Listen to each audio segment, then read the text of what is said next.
I'm alive? Hello. Okay, cool. Let me pop on my fun time BGM. Let's go. Alright. Audio should be good. Are we getting background music? Yes, we are. Let me migrate over to the kitchen then. And I should spring to life, I hope. Hello. We are back once again for a wonderful Sunday of making food in my kitchen IRL, because that's one of the couple of things that I'm good at. I kind of forgot today was Easter when I planned that I was going to be doing this today, but I'm going to teach you guys, I think, how to make a traditional, very authentic Italian Easter pizza. Because, you know, we Italians love our Easter. But Buona Pasqua, for those who observe. I honestly have not been much in the Easter loop lately. What am I looking for here? I think it's been like 3 years since I've celebrated Easter with the family. I guess that's kind of sad, but I mean, pandemic does that, right? So how's everybody doing tonight? Anybody else doing anything for the holiday, if you observe? Oh, that's what I was looking for. I needed my measuring cup. Of course. There we go. Because I personally am not. It snuck completely up on me. I had no idea that today was going to be Easter. Though, I guess I should have known. I was thinking it was next weekend. Because I remember it's always usually around Anime Boston. Happy Bunny Day, Skeleton Man. Hi, Yanja. ISV, manufacturers, I don't observe. That holiday PTO going unused for me. Well, I mean, that's, I guess... Do you get to bank it? Aki, do you get to bank it as like a personal holiday that you can take later? Because that would be ideal. Hello, Yancha. Hello, ISV. Yancha, what are you up to? I feel like you must have some kind of family event going on, because I feel like you've got that kind of thing. Though I guess you're also kind of maybe still sick, so I don't know. Yes, I can use it for whatever I want. ISV got back from the manufacturers. I hope they treated you well. What is that, like a 100,000 mile service warranty kind of thing? Routine maintenance, I hope. All right. Well, without too much further ado, for those of you who are new, because hold on. I will wait warmly, Venus, for you to up the volume. For everybody else, is my volume good? It's such a chore. I mention this every time I do this dumb event, where I've got basically every piece of technology in my house working in tandem right now, so that I can try and produce a cooking show from my own kitchen. Volume is low. I can boost my... I'm assuming you're talking about my speaking volume, correct? Gotcha. Because I can boost that if you give me like 2 seconds. Great creator. Speaking is okay. I lowered it because it was really loud before, but I can boost it. Hold on. I'll do this for you before I get my hands dirty. There we go. That should be sufficiently loud. I think in OBS I'm like just hitting yellow. There we go. Is that any better? I hope that's better. But yeah, I've got basically every piece of technology in my house currently working in tandem. I'm doing face tracking with my with Bond's iPad. It's not my iPad. I've got a DSLR hanging directly above my kitchen here, which is connected to my streaming PC in the other room via a 64-foot HDMI cable. I've got a laptop open here in the kitchen so that I can watch, stream, and chat. Yeah, it's a DSLR. It's a big fancy, probably decade-old digital camera that we inherited. It's got HDMI out that we were able to use, plugged into my capture card in my streaming PC in the other room. I've got the whole PC set up over there as well. I'm connected to voice. The way I'm capturing audio is I have a headset plugged into my phone, and my phone is connected to a Discord account that I have open also on my PC. I could probably use like OBS Ninja or something, but this seemed like the most secure way to do it wirelessly. So I'm super plugged in, but that means there's a million points of failure. Yeah, all that technology, you know, it's like I don't have a cool boom. Well, Don has a cool boom microphone, but I have not gotten used to using it. That said, the speaking audio for this portion is typically kind of crunchy because it's going through Discord, and I mean that's just the way it works when you transmit audio wirelessly. Anyway, I really appreciate everybody for showing up. As they say in my line of work, distributed single point of failure. Yeah, you're not wrong. Okay. So I've got a couple I've been watching my own VODs, right? Because I wanted to figure out how to really improve the craft here, and I've got a couple ideas for slight alterations, not to the recipe, but to the technique that we're gonna get another boom mic for kitchen use, right? Some slight alterations to the usual technique that we're gonna try here, and we'll see if it's good or not. The first one is going to be the order of ingredients. I'm going to try and change because I want to see if I can do a cool thing that I learned about from a cooking show. But that would require me to know where my... Oh shit, did I not take it out? That would be a problem. My yeast. Where the fuck is my yeast? I definitely had it. I kind of need it. Oh, it's over here. It's behind the iPad, of course. So typically I do the ingredients in the order of warm water, olive oil, salt, flour, sugar, and then finally yeast at the end. Today I'm going to try and do the yeast after the water and then add the sugar. And this is a good way to tell if the yeast is still alive and not expired, because you'll actually see it start to metabolize, I believe, right away. I believe. Big asterisk on I'm pretty sure. I don't usually do it in that order, though order shouldn't really matter. At any rate, we can get started right away. We got our 1.5 cups of warm water. Make sure it's not cold or it will clam up the yeast that we need. And so now I'm going to go ahead and I guess I could do the oil or I could do the yeast right away. I'm not, yeah. So next, and oh yeah, so for folks following along at home, recipes on the bottom of the screen right here. It's pretty easy. Newcomers, this will take I let it rise for 90 minutes and the actual preparation takes maybe about 20. So you're good to go in about 100 minutes from start to finish for dough. And then the actual pizza creation process is like another 12 minutes. So that's typically the thrust of the show here. What do we got? So we want 1.5 teaspoons of yeast. I'm going to pop that in now. Looks way different than I'm used to. Making sure that this is my teaspoon and not a tablespoon. Yeasty boys, let's go. 1.5. Looks good. What, Fleischmann's? Yeah, it's the only... Fleischmann's is the only brand I can find that will sell me yeast in like a real human-sized container, as opposed to like a single-use packet. And I got this maybe in December. I'm about halfway through with it right now, and this is my, I think, 8th or 9th PIZZATSUDAN that I've done. And of course I make pizza off stream quite frequently as well. So, that's how it goes. All right, let's try adding the sugar now. Let me make sure I get these correct. This one is salt. Let's go yeasty boys, yeah. It's the yeasty boys! I am unironically a big Beastie Boys enjoyer, for what it's worth. In case you're wondering how white I am, there is about your litmus test. I unironically enjoy listening to the Beastie Boys. I think they're good at hip-hop. I enjoy pretty much all of their albums. That's where I'm at. I think... I really like Red... oh, dude, same. Well, I mean, dude, you're super white also. So, I guess, yeah. It's not the pot calling the kettle black, but the pot calling the kettle white. What is the Beastie Boys? Well, okay, so it's Beastie with an I-E, not Y, but they're a Jewish-American hip-hop group from New York City, circa the, 70s and 80s. I think that's correct. Yeah, it's like 78, I think. They're pretty cool. Yeah, they're Jewish. What did I say, huge?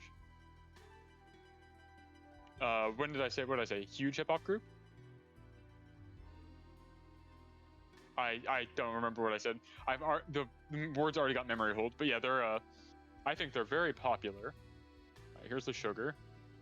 We should see some blooming right away. Yeah, okay. Wait, hold on, is it going? Is my yeast actually dead? It should just start, aerating, I'm pretty sure. Does this mean my yeast is actually dead, though? That would be surprising. It should just start aerating right away, but I'm not seeing that happen.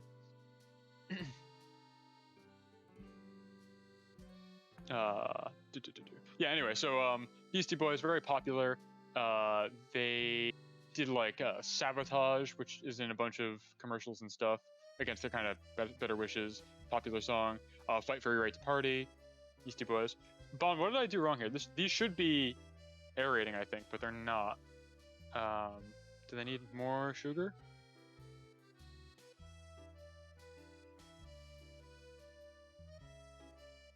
Do I need to stir it? I don't remember. Whatever, it's fine. We're going to keep moving along. But the next up is going to be the salt. Same apportionment. 1.5 teaspoons. It's going to be really embarrassing if I kill my dough on this when I've got, you know, so much on the line, promising a traditional Italian Easter. All right, salt. I gotta be careful with the salt. Too much of it will kill the yeast, but just the right amount is crucial for bread development, I guess. All right. So we've got that.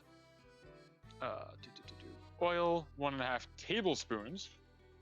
All right, which one of these is correct? This one. I'm being too loud. The dough is shy. That makes sense, honestly.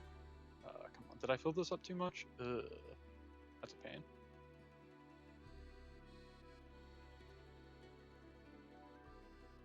One and a half. All right, this is also what I get for going out of order. Now I'm trying to remember, have I done everything? Warm water, olive oil, just did that. Tablespoon of salt, sugar, yeast. All that's left is the flour. All right, that's the fun one.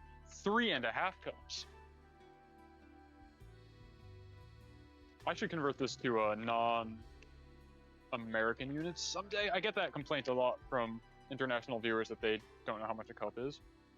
1.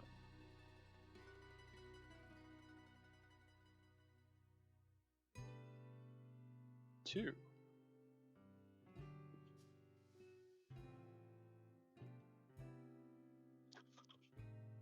3 and a third, 3 1/3 cups.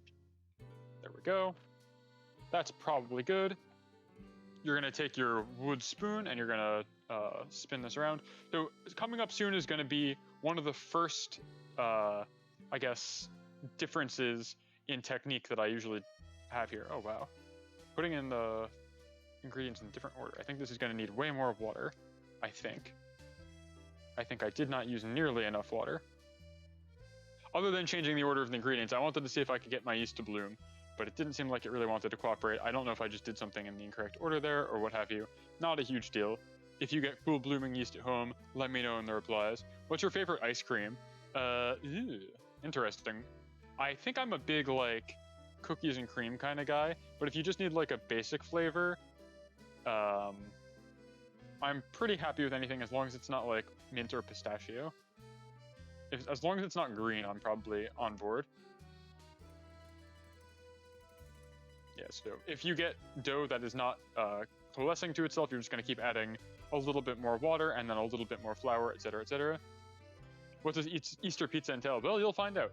It's going to be very, very traditional. I can promise you that much. Definitely traditional. What's wrong with mint? I don't like it. I think my aversion to mint-flavored dessert items probably stems back to when I was in, like, primary school, and they would do, like, Girl Scout cookies sales drives, and I discovered the Thin Mint for the first time, thinking it was like a chocolate wafer, biting into it and tasting mint, which to me at that time had been strongly associated with, like, toothpaste and dentistry. So I think I don't like it because of that, but I'm sure the flavor is fine on its own. I will pretty much never choose for something to be mint flavored if I'm given the option. Question right back at you, Aki. What is your favorite ice cream flavor? You have to tell me. You have to tell me. It's important. Oh, interesting. Cookies and cream ice cream is great. I mean, yeah, that's also true, but it's also kind of a complicated flavor. It's not one of the basic ones. I don't think I liked doing the ingredients in a different order this time. The dough is not coming together as well as I would have liked, but we can always salvage that with more and more water.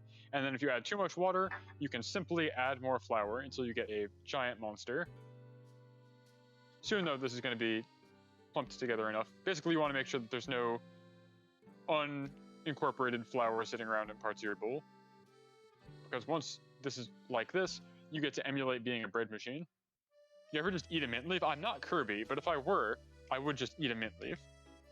Strawberry. Okay, yeah, strawberry cheesecake is pretty tops also. All right, unincorporated flour at the bottom here. Oop. Yeah.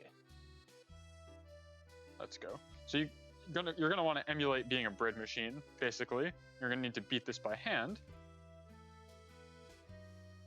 This is going I guess poorly this time. I'm surprised. We don't want it to be sticky either. You want it to stick together, but not to anything else. So you can add more flour. I have a shaker specifically for this. I got a book Sonic 2 for tonight. My friend are having our anniversary movie night with Sonic the Hedgehog. That rules. Honestly, that sounds really good. I've heard good things about the Sonic 2 film. I know some people did not like the first one for a myriad of reasons, but I'm told that Sonic 2 seems to have remembered that it's a video game movie and not like a buddy cop film, and that people like it much better. Stupid sexy Knuckles. Vinishka, what anniversary year is it, if you don't mind my asking?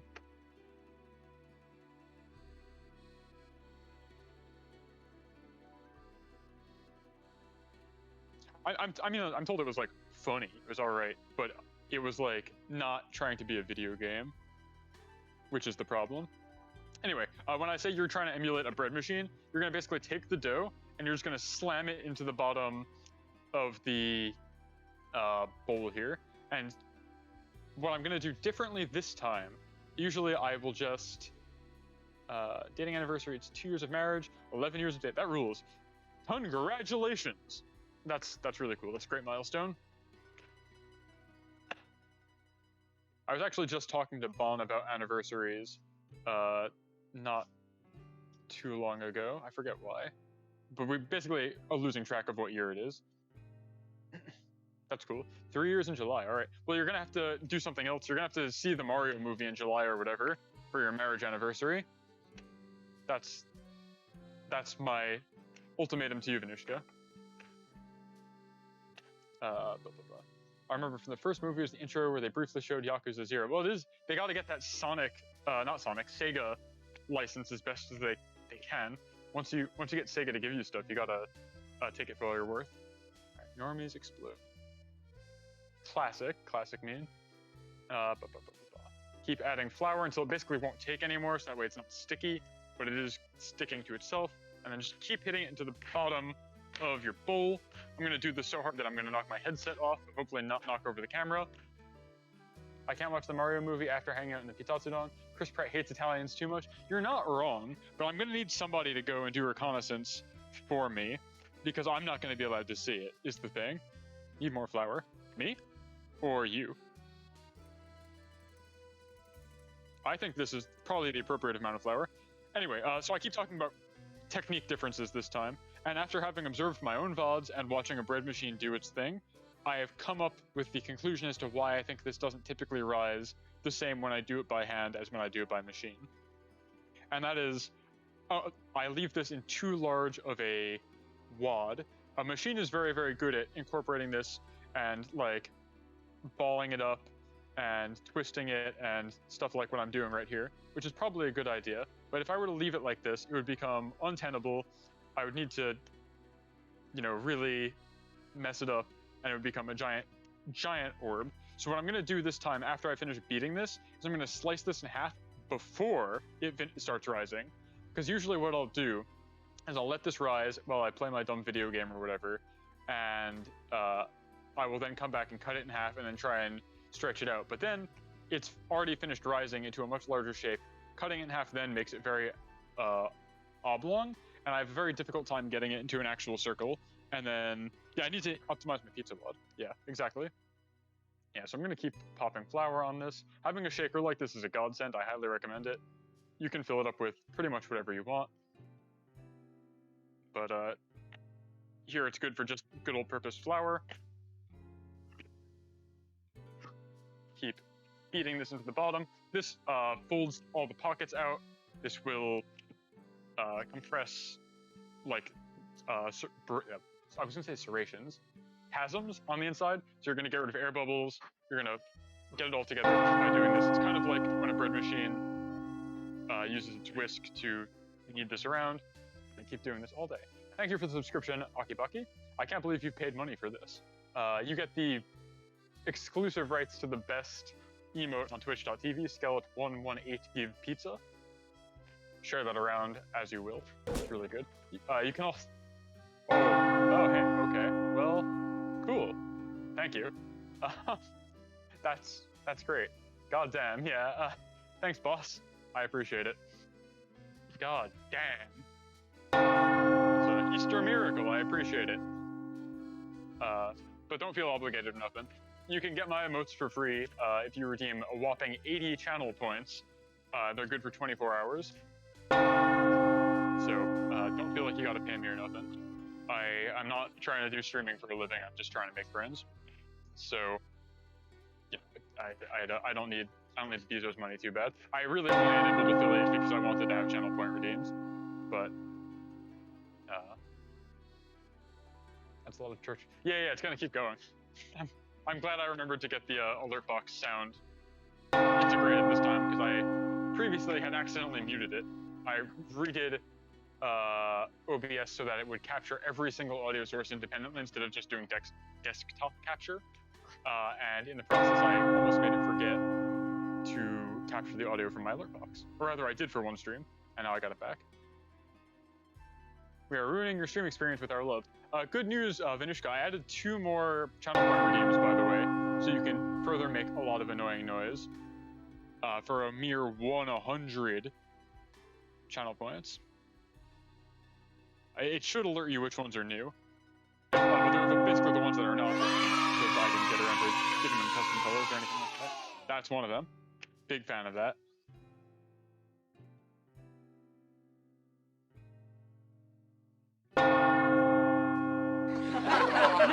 I'm getting, if I had musculature, I'd probably be building pretty good muscles in my arms. So I do this like once a week now, where I just beat the tar out of this dough. Yeah, pizza topping suggestions are 1,500 points, I think. The next one in the queue is actually from... ooh, wow, thanks for the bits. I appreciate it. Everybody, all right. Hype train? Hype train incoming? What, the church bell? Yes, it does that for every subscriber. It's gonna do the gong for every fucking sub. And it's gonna say, so-and-so paid money for this every time.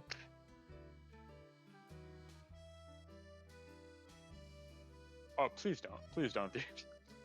Is it really that much louder than me? I'm sorry. I'll work on that in the future. All right, I don't know why everybody's giving me stuff today. I appreciate it. I'm obviously grateful for it, but I'm kidding, we're good. Thank you. Well, I mean, I feel bad looking a gift horse in the mouth, so to speak, but I do really appreciate the subs. It's nice. It's certainly a nice token of appreciation, but if you've got cash burning in your pocket, I'm sure there are folks even more in need than I am, so I implore you to search around. All right, this is getting pretty well incorporated, I think. Not sure how much longer I want to beat this for, but I think the real big difference in terms of how much this will rise when a bread machine does it versus how much it rises when I do this by hand really boils down to how much this gets beaten and separating it out in a little bit. I know they all say that, but I have a software job. I make computer toucher money. I don't need Twitch subscriptions. I feel bad when people do that. And you're giving half of it to Bezos, so you know. Yeah. I should be more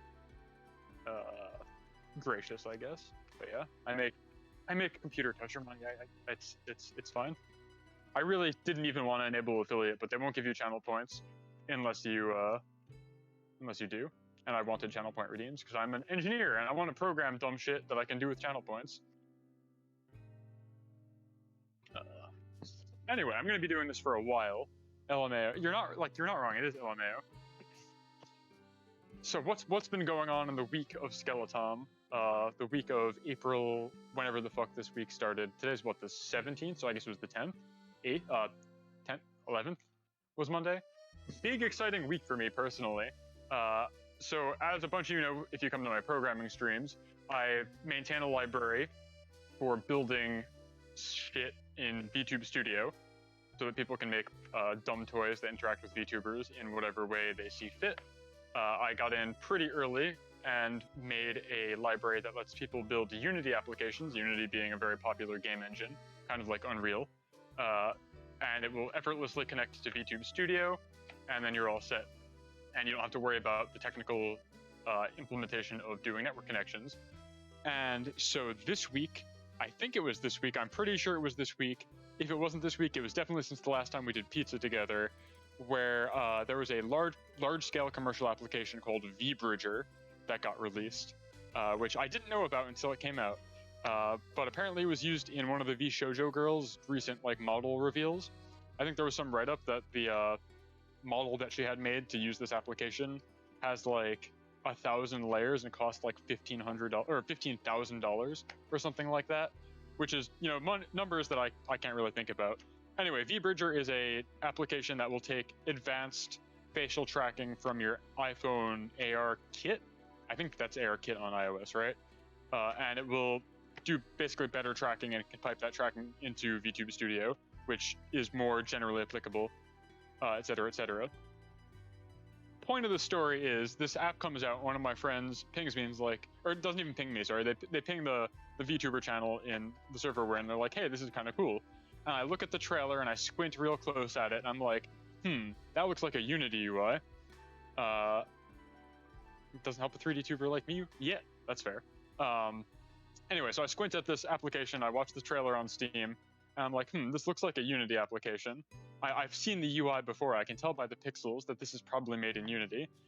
So I go into their technical support server and I ask the programmer, hey, did you use my library for this? Not because I'm looking for compensation or anything, I just want to know so I can add them to, I have an alumni page basically on the README for the library that specifies a bunch of cool applications that got made using the library, and I wanted to add them there. And they're like, oh yeah, we used your thing. So that was pretty cool because the application got used by professional VTubers who are, some of the highest posts in the land. And that's cool. It feels nice to have contributed something unknowingly to such a big, event. And then dialing it back a little bit, I realized, or rather, then I get a message from the guy who worked on that says, hey, I think I found a bug in the library.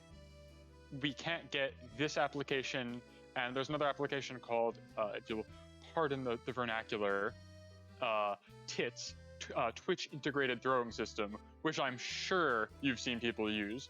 I've got it here so you can throw bones at my skull, for example. Very, very, very popular application that I've seen get used and I watched get built a long time ago. And they're saying we can't get both of these to connect to VTube Studio at the same time.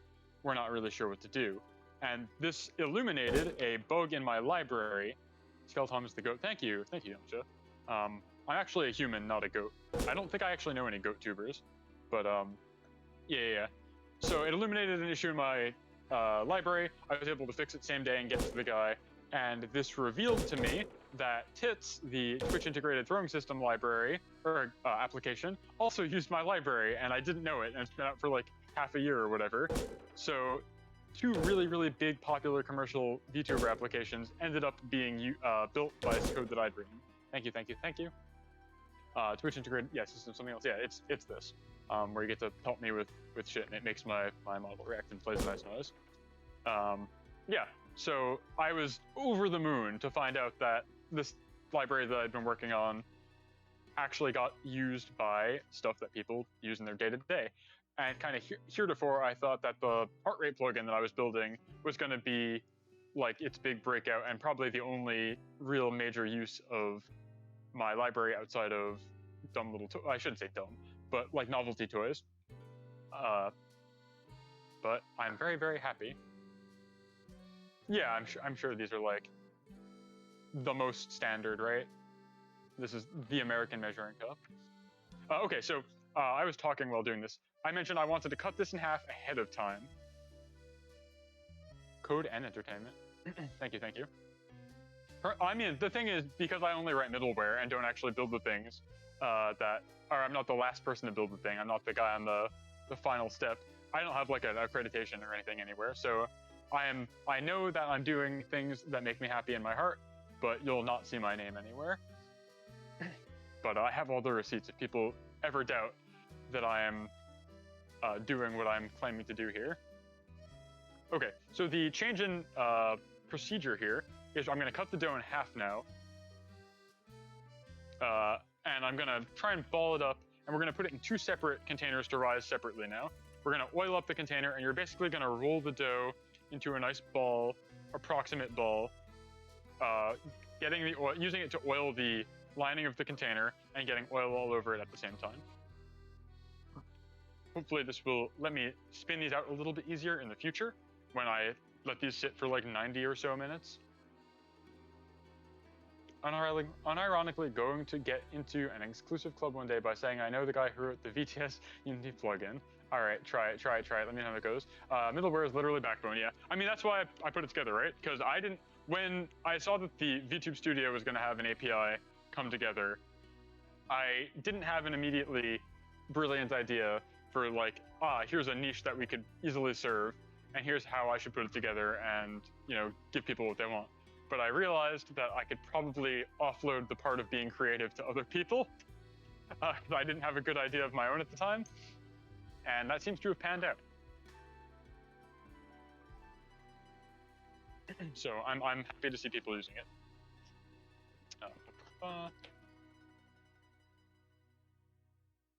So oil up your container so that it doesn't stick, and then basically like so. I hope this rises. I hope this does well.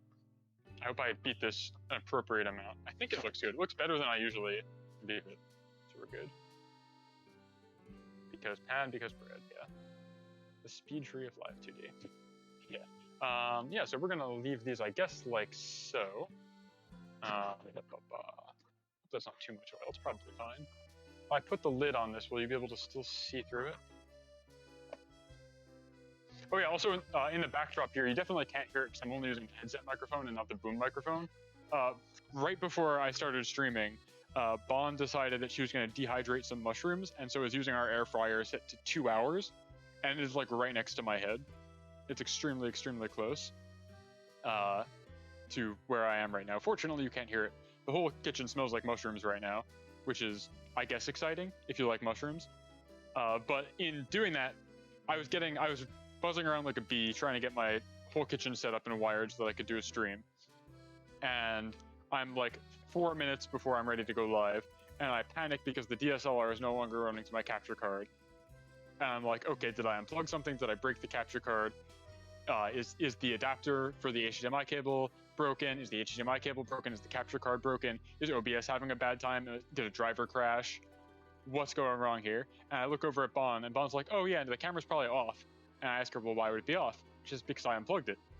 And I'm like, Bon, I'm going on in 4 minutes. Why would you unplug the camera? And I walk into the kitchen, and she's got the air fryer running for 2 hours, full of mushrooms. So we got it working. It's good. We're fine. Okay, Bon has just wandered into the kitchen and says, I gotta try the shrooms. Or maybe dry the shrooms? I gotta dry the shrooms. What's going on in chat? Can we get a Skeletom? Clearly you don't own an air fryer. By all means, if you know somebody who wants to commission that, go for it. Let's see. Can't wait to do keyboard ASMR with new outfit. Yeah, Yancha, your new office lady model, I gotta say, looks really good. I never know how to tell people that without seeming like a huge pervert on main, but your model came out really well. You look good. It's I guess hot is the word you're looking for, is probably the emotion you're looking to elicit. But yeah, good stuff, Yancho. I'm also looking forward to you doing whatever weird gimmick you've got planned for your office lady persona. Now there are 3 Yanchos. It's too many. All right. Yeah. I'm going to go and set a timer. So traditionally, in one of these streams, what I do is I beat the dough for like a half hour, which I've basically done. I think we've been live for about 40 minutes. Then I let it sit to rise for 90 minutes, is about how long it goes. And I have the the camera here pointing at it, and this will go to the bottom of the screen. Was that so hard? Yes, it's extremely difficult, Aki. You have no idea.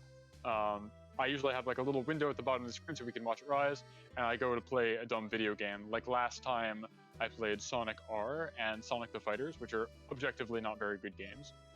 I don't have a game planned today. I could boot up whatever the fuck, I suppose. I've got a bunch of stuff I could talk about in the meantime, though. I mean, this is Zatsudan after all, and it seems like we've got a pretty chatty crowd, so I might just kick it here for a while, though I should set a timer so I actually know when it's been 90 minutes. This is, okay, so a big problem with being Italian is that, much like when I try and cook stuff, I will also try and eyeball times. I'm very, very bad about remembering to set timers for things. So I'll say, oh, this should be 90 minutes. So what I actually mean is I'm looking over at the clock right now and trying to mentally figure out what 90 minutes from 6:45 is. And so that's going to be, what, like a 8 o'clock? Something like that. Just measure the time with your heart. Exactly. That's how I figure out how long pasta takes to cook. It's how I figure out how long these bad boys take in the oven. All that stuff. It's the Italian, it's the curse of the peninsula. Being Italian is we just have to eyeball everything, and there's no two ways about it. But I should actually set the timer, or if you could set the timer for me, that'd be really cool. Sous Chef Bon, I say, looking at Bon, who's currently grinding pepper over a bunch of mushrooms on the stovetop now. We've got the air fryer and the stovetop going. You have no idea how many mushrooms there are in this house. 90. I mean, I can also probably go do it. If I pivot back to my desk and boot up a video game or whatever. What if we collab one day? Yeah, make it happen. Give me a topic, and I'm happy to do it. I welcome collabs, but I'm usually pretty much like very set in the kind of thing that I do, so they don't come very naturally. Like I have 2 days a week when I can stream. It's Saturday and Sunday. Weekdays typically don't work because I've got somebody else who demands my attention every other day of the week after work. Pretty much universally across the board. And oh, that's fine.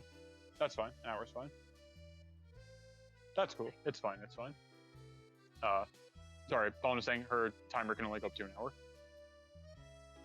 Has it? So, Millennium Cyborg, I don't think so. I've definitely joked about this with Yancha before, because Yancha is also a, like, code monkey by day. I've joked about wanting to do, like, a morning scrum collab, which I think would be fun, and I don't really know what that would entail. I haven't done pairs programming. I've done streams where I explain how code works to other people. I don't know how many of y'all were around back in January, I think it was. Yeah, Scrum. Unblocking working sessions. Yeah, collab. I think that would be a good idea. Anyway, back in January, I did a collab with Taishi, beloved, famed VTuber, translator, multilingual, polyglot extraordinary Taishi, because I built a tool for him specifically. I engineered a bespoke piece of software that would let him do live translation from very obscure to the West streaming platform. So that was fun. I got to make a big slide deck and explain to him how code works in a very non-technical terms. But that's pretty much like the closest I've done to pairs programming on a stream. That was also really good, I think, stream, because it got me to document how all of my shit worked and how the program, or how, so I guess let me give a little more context here. Fast forward to, I think this is end of February.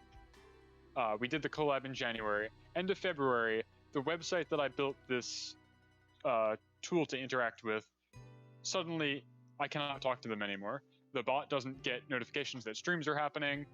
The people can't make timestamps anymore. There's no live transmission of translated messages anymore. I cannot figure out what has suddenly gone wrong, because I haven't changed anything on my end, so it must be on their end, right? And I find out that they've done some kind of encryption with how they're sending stuff back and forth down the WebSocket. And had I not done that collab a month ahead of time and made screenshots of here's what my data looked like at each step of the process and how I got it, I would probably have not been able to figure out how to decrypt the messages they were sending me, because I would not know or would not remember what I was looking for in the output message. I would only have the chunk of encryption and I wouldn't know what my target was, so I wouldn't know how to get to the second step. So I'm really, really, really grateful that he let me do a collab for that specific topic right before things went sideways. And if there are any moles in the chat from said streaming platform, I don't want to have an adversarial relationship. Please just, give me a developer API. That's all I'm asking for. I just want to let people watch your website and engage with your platform and do e-commerce through your website. Please don't ban me. I realize I had to decrypt your stuff and you probably don't want me doing that. But it's all browser. Like, at the end of the day, you're sending encrypted information to a browser and you decrypt it in the browser, so the client has the decryption key anyway. It was just a matter of, figuring out where it is. But had I not done that PowerPoint ahead of time, I would not know what my end goal was, and I wouldn't know how to get from encryption to non-encryption, because I wouldn't know I wouldn't be able to solve for X, basically, is what I'm getting at. So that was a fun collab. What other collabs have I done recently? I know Izvy's in the chat. We did a collab back last month. I think this was last month, where we attempted to play the co-op light gun game, Loop on the Third, The Shooting. And what ended up happening was, because the emulator did not want to do netcode across time and space here all the way to the moon and back, I got to watch her play the light gun game while I recounted dumb trivia about Loop on the Third. I'm very good at that. Izzy, I saw the other day you were tweeting about wanting to do a backseating stream where you have two people on the couch and one of them is lying to you and one's telling the truth. I'm down for that. I feel like I'm a good couch member for like an AGTQ type thing.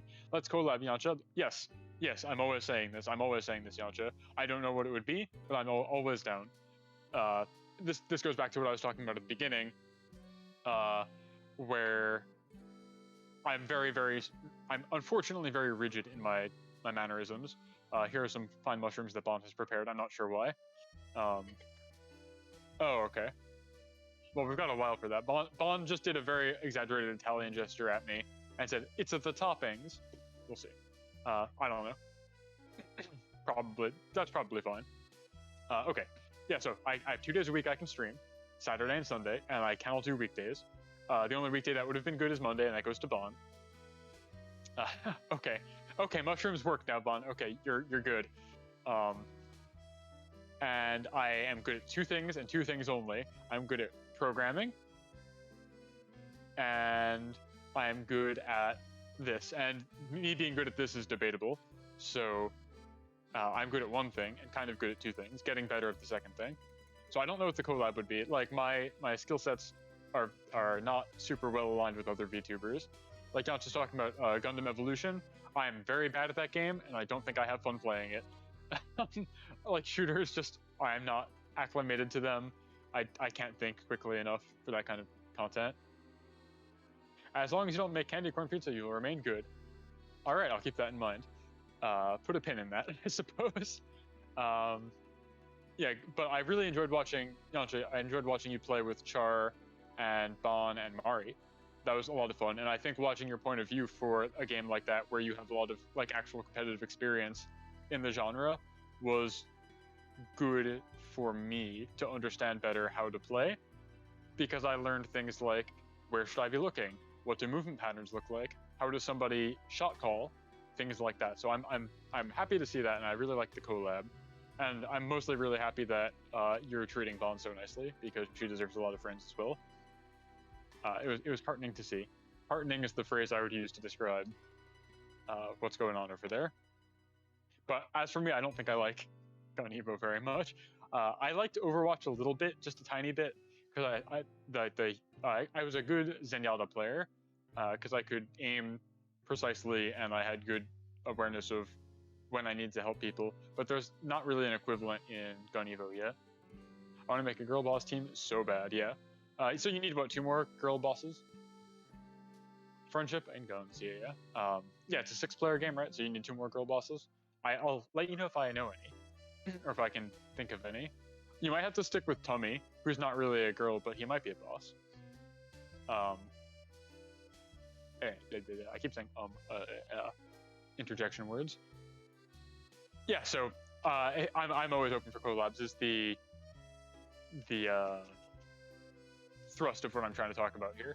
I just never really know what to collab with people on because my skill set is very narrow. I am constantly trying to think of ways to collab with Taishi because I talk to him pretty frequently, but we do such different things, like completely not even close to parallel. I would say they're perpendicular. So I kind of feel like the talk where I go over the tool that I built for him is the first and last collab you'll probably see of us together, unless something truly bespoke happens that I couldn't begin to imagine right now.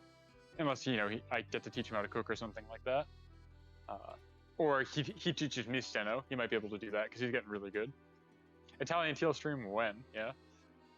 Especially for a game like Gun Evo, keep track of mini-maps and blindsides and all shot directions. Well, something like that I enjoyed watching you play, Yonch, is you seem to just know where all the health packs were in the map. And I had yet to be able to commit the layout of the map to memory, because to me, I keep saying this, I'm very spoiled by Team Fortress 2, where the maps are super, super artistically inclined and designed to funnel you to objectives, to draw your eye to parts of the map that are crucial, and to have like clear sight lines. But the maps in Gundam Evo just kind of feel like metal hallways that are at 90-degree angles with each other. And so I couldn't really memorize the layout. I often had trouble finding the objective. It does not have good map design. Yeah, at least even Overwatch had like a map that felt like a place, so you could kind of imagine I'm supposed to travel through this place that I can imagine or visualize as a human being in a way, like kind of how like Counter-Strike works, where the maps are towns or buildings or whatever.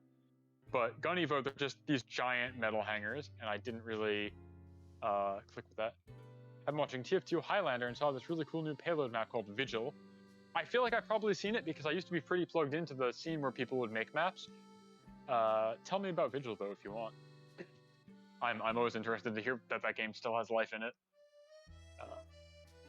I've also threatened to try and teach Taishi some Italian, by the way, Shiki, but I definitely don't know enough of it to be able to do it on the fly like that.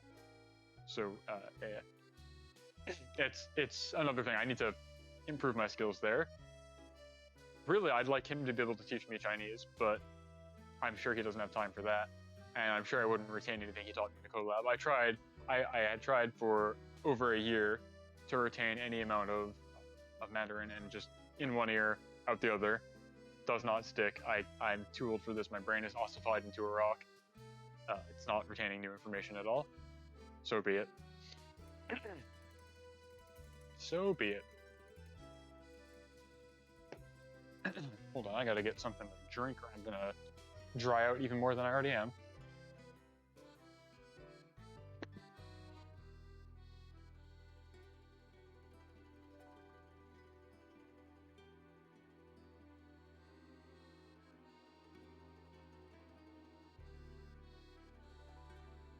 You could lesson plan basics and memes in Italian. I'm actually very curious what Italian memes are like, because obviously I could just directly translate a meme to Italian, but I actually am not very plugged into the Italian internet. I have a couple people on Twitter that I get to talk to in the language, but even then they speak English extremely well and will often use it as a primary language. So I really don't have much of a leg to stand on. It really boils down to I can read the language much better than I can think about it or speak it, or even understand it spoken, but reading is very, very easy for it because I already understand the glyph set. Yeah, like Bon, what you've written there is in one ear, out the other. I do not remember how to read that. I am a complete fraud. It feels like a year wasted. I don't know. Language is really fucking hard, and people who are good at multiple of them are. There you go. See, it's the world's most basic Chinese word, and I literally do not remember how to read it. If you said it to me, I know what it means, obviously. But I think a lot of people would, even if they've never opened a textbook in their life before. But I cannot remember how to read it. Too many symbols. Yeah, that's fair. You get to beat me up. Language is a scam. Know-how, yeah. Ni-how. I'm inclined to agree with you as your language is a scam.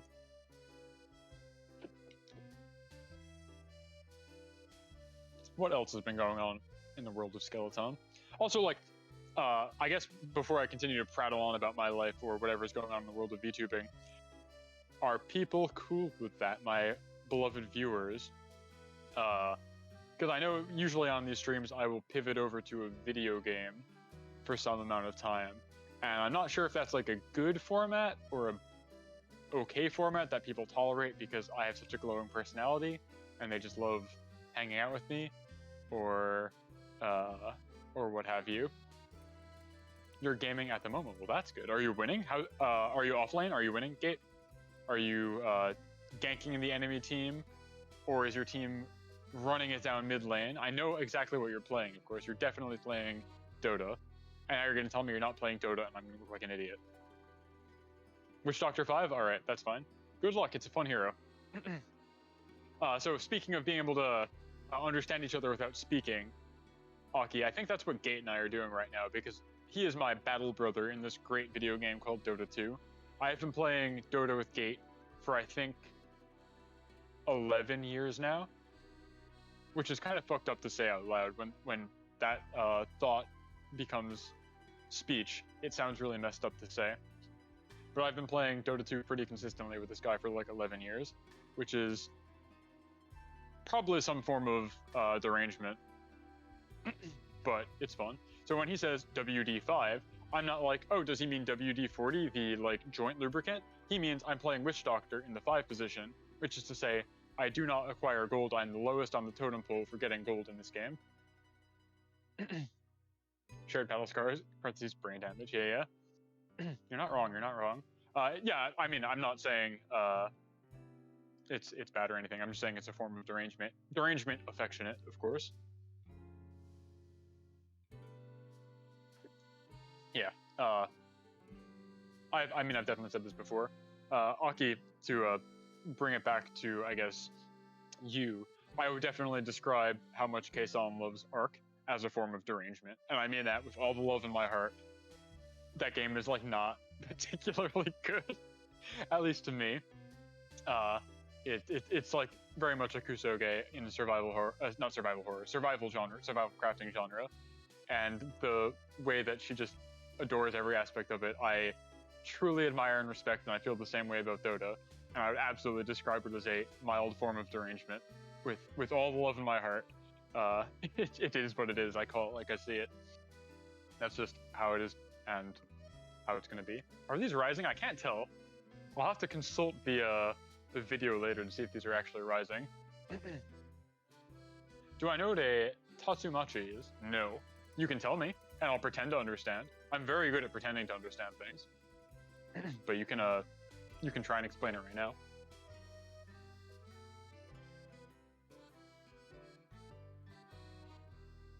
I don't know. I do not know what a Tatsumachi is.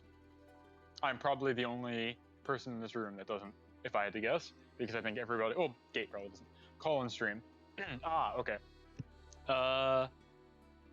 Yeah, have I tried to do that? I have not tried to do a Tatsumachi before, typically because I stream at really strange hours, don't want to have external dependencies on things like that. But I thought that was the spin kick. Yeah, there you go. I feel like I would get frazzled by that kind of thing pretty easily. I considered doing one for my birthday back in February, but I thought better of it because I had a bunch of other stuff planned. Got another good clip for me. Thought about downloading Arc, but saw the file size and noped the fuck out. Yeah. So back in like I think like June or maybe July of last year, I was like, all right, let's give Arc a spin. Streamer I really like has a server for viewers. This community I'm in likes to play this game. I'll give it a try. Sure, let's see what Arc's all about, right? And I go to Steam and it's like, you need 400 gigabytes of free space to download this game. And I simply did not have that level of storage available at the time. And so it never panned out. Again, I'm excited to see your clip. I'm excited to see it. Witch Doctor is a big plays maker, as they say, so they're always exciting. Hey, Rodeo. The pizza's making go well. You were late, haha. No worries. I'm eschewing the gameplay portion so far tonight. Those been set for about, I think, 20 minutes now, which means I've got another 60 or so to go. Dawn is just showing me something right now. I'm not sure what she wants me to do with that. I guess I can talk about. Bond's like trying to give me stuff to talk about for some reason. But yeah. Hello. Yeah. Normally I like pivot over back to my desk and play a dumb video game right now, while I let the dough rise for like 90 or so minutes. But I actually have quite a lot to talk about, and chat's pretty chatty tonight, so I'm gonna live up to the title and actually try and hold a Zatsudan, which is scary because I don't usually talk uninterrupted for quite so long. But people haven't killed me yet. Thank you. And yeah, I think back before I was even talking about collabs, I was asking, do people actually enjoy this format? Do people, like, I'm never sure if it's too jarring for me to go and like do a dumb little one-shot video game thing and like immediately come back to the kitchen.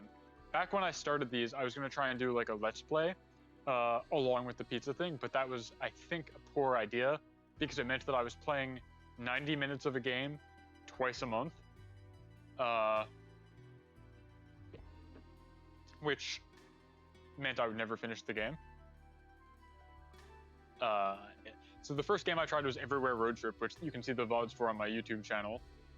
And I got, I think, like 2/3 of the way through that game before I was like, I can't just keep doing this, it's not entertaining anymore. The gameplay is too similar week to week. I'm never gonna finish it. No good. And so then I tried to pivot to, or not tried to, I did pivot to one-shot games. I did a Sonic Mania on my birthday, and then last week I did Sonic R and Sonic the Fighters because I love Sonic the Hedgehog. Big Sonic game enjoyer. So those were, I think, went pretty well. But here I am 20 minutes into the dough rising, and I'm still got to talk. I still have stuff to talk about.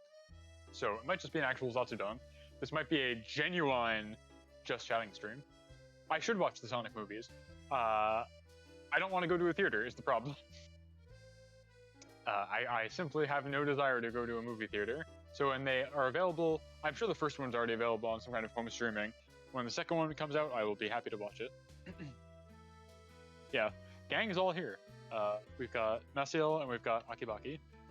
And a bunch of other folks that I recognize from the Keisan family of fandom. Aki, you missed it last night. I got to teach Macy how to code. I'm not gonna do it. I'm not.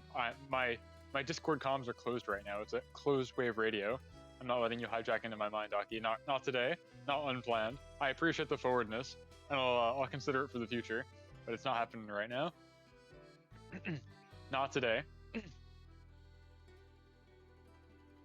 It's too much effort to try and bridge comms in right now. Though I appreciate the enthusiasm again, I do.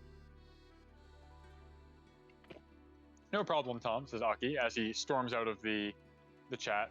And IRL Totemachi me. Well, Bon would be easier because Bon is not very far away from me in person.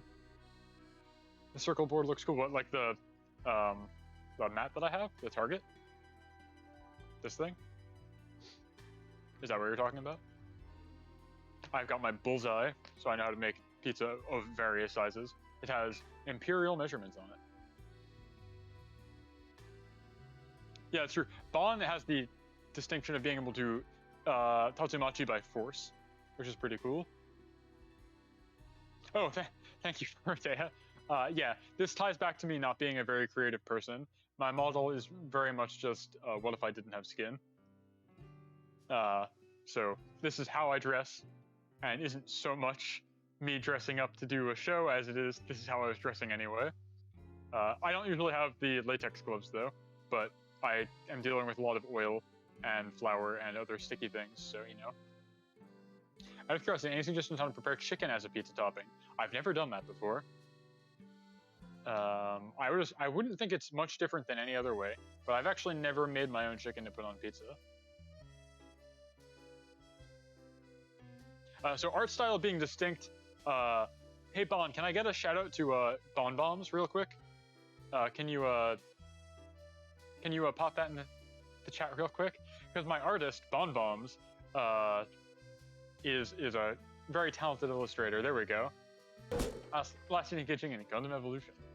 So Bon Bombs here is the illustrator and rigger for my model here, and her own model. So that's fun. Bon is very cool, very good, very cool. She does Gunpla on Mondays. So tomorrow at around this time, I think an hour from now, about thereabouts, she does model kit building on stream. Very nice, very evil. She's not very. She's like the least evil person I know, which is fun. But yeah, you can find her channel at Bonbons. She illustrated her own model. She illustrated my model. She rigged my model. She rigged her model. Which means for those keeping score, uh-oh.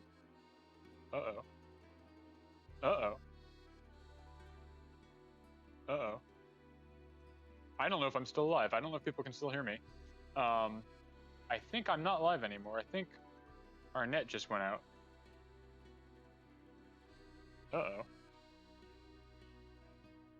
I'm good. Laptop's lost internet connection. Can you help me, sous chef Bon? Sorry, as I mentioned, I'm watching my stream through a laptop that I got on the kitchen table here because I don't have any other way to get like real time. And so the laptop just went to no internet connection mode. You can see it's got a little globe in the wireless settings. I'm not sure why. I assume that meant the router crashed, but did it just disconnect for no reason? That's cool. All right, I will catch up on chat in a moment. I apologize. But yeah, Bon is very cool. She's helping me with tech support right now. Can't connect to the network. That's exciting.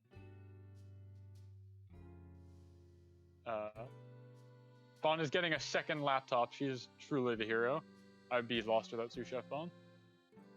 I have stories I want to tell you about Bon that are all good and wonderful, but I need to be able to read chat to know how people are reacting to them. I did see Aki laugh that I do dress like this, and Bon can confirm as long as she's known me, which is like 8 years, I think, 7 years, thereabout. I think it's 8. I pretty much always dress like this. Pink has always been my favorite color. I like patterns. Inopportune time for the network to go down, though. Very inopportune.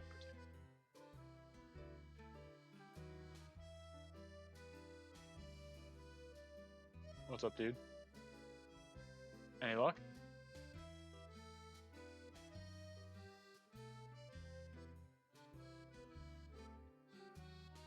Yeah, I think. Our Wi-Fi is down, but you said I was good before? Everything's going fine. Oh, that's a problem. That's a problem. We are connected. Okay. Oh my, okay, so it looks like Ethernet is good. Okay, I'm moving out of the kitchen for a little bit, gang. Because apparently I can still stream, I just can't, Okay. Don't make a hotspot, that's not right. That's not the right thing to do. Huh? Oh, I can't read chat on the tiny little screen. My eyes aren't good. I don't have eyes anymore. I'm just gonna move back to my desk, it's fine. People are gonna have to miss my hand cam for a little bit, but I should be okay. All right, let's catch up on chat. Let's catch up. All right, I think we're good here. Engineers like patterns, news at 11. Okay, cool. We can still hear you. I'm back. Maybe I'll pivot to a game after all, because now I'm back at my desk. That's unfortunate. So it looks like the Wi-Fi went out for some reason, but the Ethernet's still good. I'm not really sure what would cause that to happen, but welcome back. Yeah. I think I mentioned that. I was talking to Bon, so I think you only got one half of the conversation, but Bon was saying, yeah, you're good. We're trying to get a new laptop set up, but we don't have Wi-Fi for some reason. Oh, wait, hold on. I'm gonna move this directly where I'm facing. Let's see, where was I? Bon's model is cute. Sasuga Bon. Doe is resting. Yeah. So Maciel, we're trying to let it rise for like 90 minutes. Wi-Fi is a known hater. You're not wrong. Okay, so we're letting the dough rise for 90 minutes. It's been 30. Yeah, I'm sure you can tell me reasons. I'm not really looking to do live IT right now, but what, you're good now? Oh, what was the problem? Oh, okay. Well, I'm kind of already at my desk now, is the thing. I don't know. Maybe I'll get back up in like a couple seconds. Let me sit down. I've been standing for an hour and a half. My poor legs. My poor muscle-free legs. On the clock. Good. It sounds like we're good now. I love commitment to the character. You have the other way around. My character dresses like me. Yeah, exactly. What was I saying? Okay, so shout out to Bon, who is the illustrator and rigger of my model, and she's also the illustrator and rigger of her own model, which is super fun because if you follow the like VTuber way of thinking about family, that would make Bon her own mother because she is her illustrator. Yeah. This was my birthday gift last year. Last year. She made this for me because she wanted to get into VTubing, and so I got to be the guinea pig. Yeah, so that's why I am here. It was a nice, simple project because I don't have things like eye tracking. I don't have lip tracking, so it was a very good first foray into live 2D, I think. Okay, so Bon made her own model, illustrated her own model, which makes her her own mother. She also made and illustrated my model, which would make her my sister and my mother. And we're dating, so she's my spouse. So she's all three of these things at the same time. This is why we do not like the VTuber family tree. It's bad. But that makes Bon your mom too. Exactly. It makes her both my sister and my mom. It's very bad. Very cursed family tree. Sounds like an anime plot, yeah. So it's rough out here. More mushrooms I'm seeing get added to the pile. Bon does hand cams every Monday, Aki. This is nothing new. Like I was saying, she does Gunpla. That's not a surprise or a secret. Don't be weird about it, or I will ban you. But yeah, every Monday at around this time, she does model building. Though I think, as it said, the last thing she streamed was Gundam Evolution, which is fun. You went to eat some shrooms. I saw it's my husband. What did I miss? We were just talking about cursed VTuber family trees, you know. It's a common talking point whenever I noted that I'm a rare watcher. Oops. I mean, that's fine, dude. There's so many people out there. Every time I think I've, like, learned about a good number of VTubers, there's just, like, a million more that I've never even heard of. And that's cool that it's so accessible, but it's kind of intimidating. And I think anybody who does streaming understands implicitly, like, the saturation is frightening.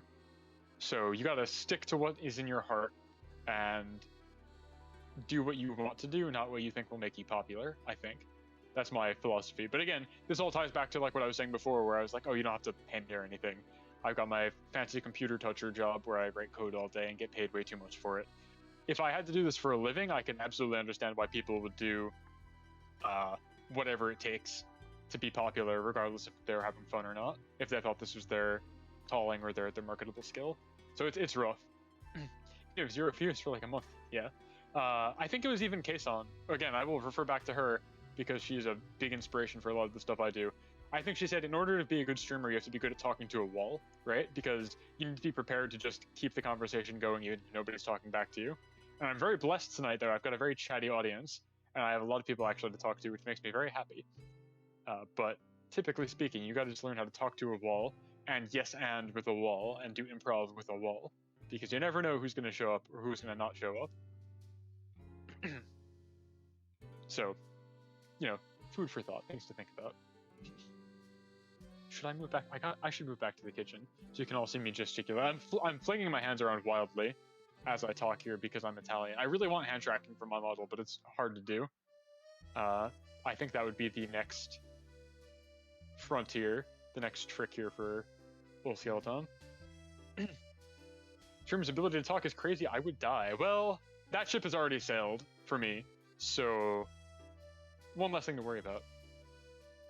Hard to learn that, though, if you hardly talk to people as it is. I mean, I keep saying this. I have a engineering job. I talk to very few people during my day-to-day. I keep very much to myself outside of streaming. So I don't know. I don't typically have a very good tenacity for speaking a lot. I'm kind of surprised that I've been able to speak for now close to 90 minutes on my own, but I'm happy that people are listening and engaging. I wonder sometimes about the exact social groups who use computer toucher, because it seems niche. I'm very extroverted. I think I am also, is the thing. As I transition into this pandemic lifestyle that we are kind of forced into here by God's greater plan for humanity, I'm beginning to realize that I might actually be an extrovert. Or at least I am more so an extrovert compared to other people in my circle. I don't think I'm extroverted to the degree that you are, Aki, and I would say I'm definitely not. I don't think many people are.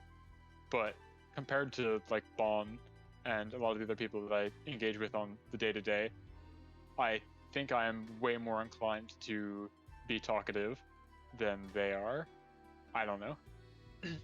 It's not like a pride point or anything, it's just how it is. But if you follow me on Twitter, you will see that I basically never shut up on the bird site. So that has, I guess, some connotations or things like that. I'm very keen on tweeting. I have a philosophy with things like art and other cool things I see on Twitter where I assume that the person who tweeted it just wants to be told that they're doing a good job.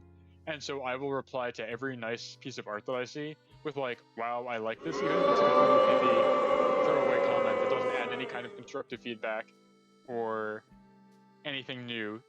Even if it's just like oh wow, this is pretty, I will often just give the reply, and I will talk to people like that, and that is my primary method of engaging with other people on the internet. It has worked very well so far. I've made quite a lot of friends by doing this, but I know a lot of people would not. I'm getting booed, wow. I'm getting booed and laughed at.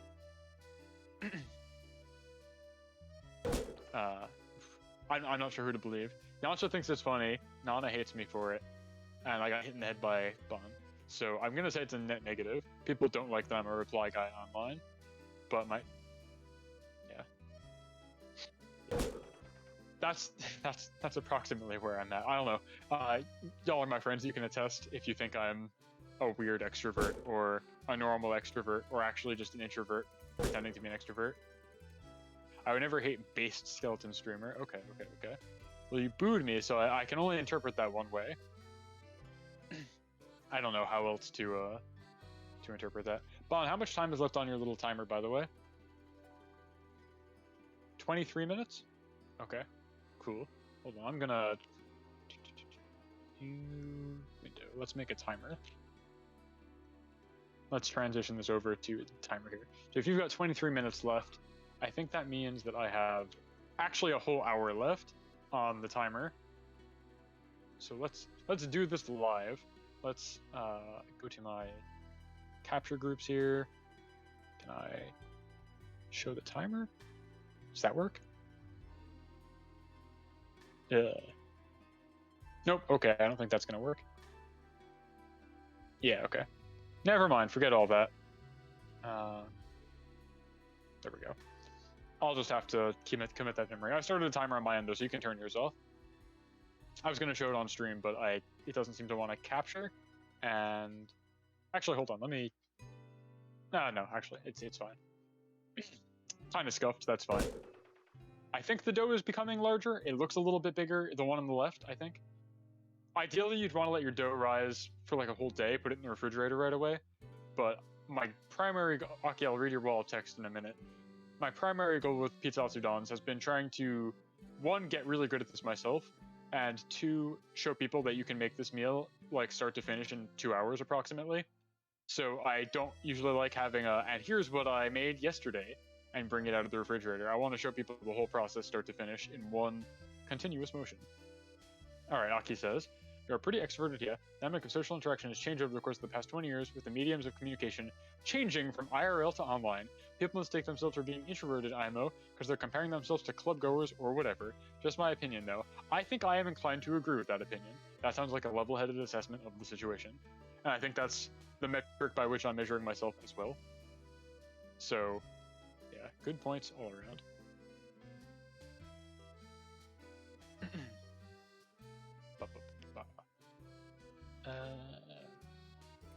Let me go fetch my. Okay. I have a book of talking points because a lot of people. What's up? Okay, Bond wants me to go back to the kitchen. I'm going back to the kitchen. Bond's like, a skeleton's place is in the kitchen. She's really oppressing me right now.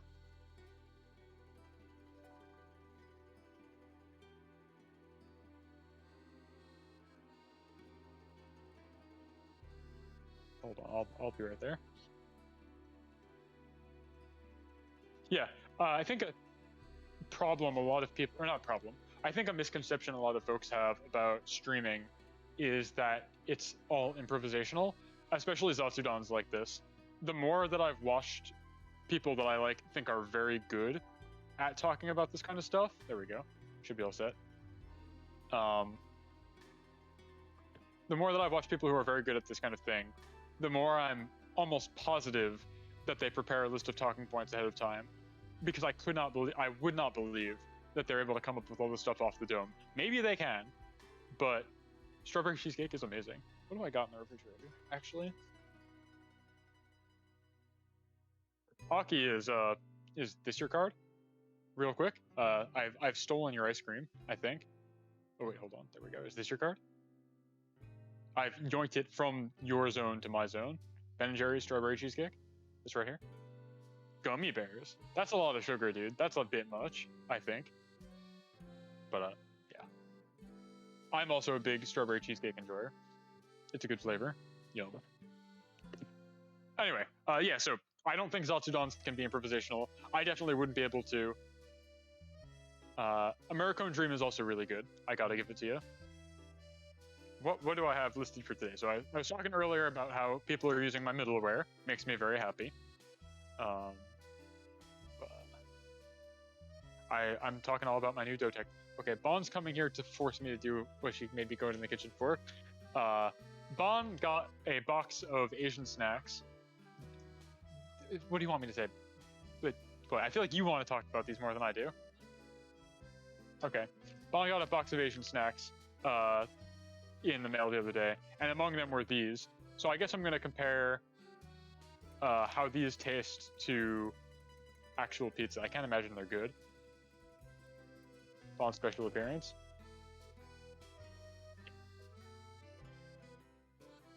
What do you want me to say? Yeah, I guess I should wire up Bond so that she can be on the call at all times, because I do talk to her a lot during these streams. It's not going to work. This microphone will only pick me up. Hello. I don't think that worked. Maybe it did. You basically have to be, like, in my face. Yeah, this is her. So yeah, do you want one? Yes. Can we put it on the pizza? See, okay, you keep telling me that I have to open these. What I was going to do today was I was going to do the thing where I put the pizza in the oven and we do our little chatting for like 5 minutes while it's in the oven, and then I was going to come back with this bag and be like, all right, pizza's done.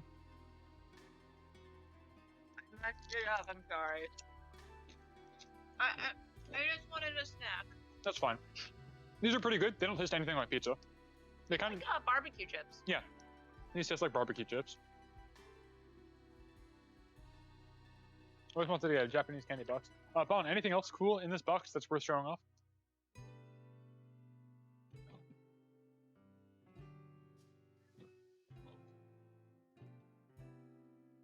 What is this? What the hell is this? Is this meat? This is meat or... Okay. Oh, you just wanted to show off imitation crab? Okay.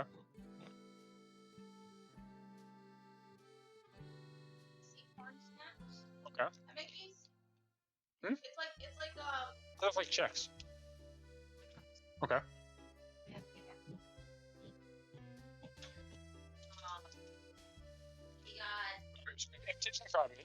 We have pretz, not pretzels, but pretz. Spicy corn checks. Another box of pretz. a takoyaki ball. And takoyaki balls.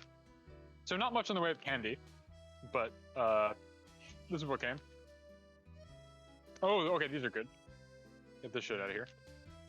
We have matcha Kit Kat. I remember getting like the cherry blossom seasonal Kit Kat a while ago. Love that Japan gets the good flavors and America gets the dog shit flavors. Was this some kind of subscription box thing? Bond, do you have the answer to that? No, it was not. Where did you get it? Put it in the chat. Pop that shit in the replies right now. People are demanding to know. Matcha Kit Kats rule. Gate, to answer your question, no, I have not had pizza Pringles. I'm not a big Pringles eater, typically. I'm not really a big chips guy, honestly. But, I don't know if... What is it? Pringles can't be called potato chips, is that right? They're like potato crisps? Yeah, I'm looking forward to the matcha Kit Kats, that's for sure. JP Kit Kats are not real Kit Kats, a JP company just licensed... ISV, I had no idea. They're not real Kit Kats, they just licensed the name? Wow. Yeah, I mean, ideally that would be the case here, Aki, but in the space that we live, there aren't very many real Japanese. We've got like the generic Asian markets. There's like an H Mart in the state, which is pretty cool. But I can't really go to a specifically Japanese market. 7-Eleven actually used to have a very good selection of Japanese imports, but they don't anymore. I'm guessing probably because of pandemic-related supply chain issues and shipping issues. But that's what we're dealing with right now. We live in a swamp, it's true. Thing with Pringles is, and potatoes is that they avoided a potato tax in Ireland by successfully arguing the product does not contain enough potato to qualify. Gotcha. Live in virtual Texas, metropolitan city, so it's pretty easy here, I suppose. Korean store like 3 hours away. Yeah. Yeah. Yeah. I'm not going to talk too much about what my like super local markets are like because I don't want to dox myself too hard. But yeah, there's an H Mart nearby. And that's usually where we go to.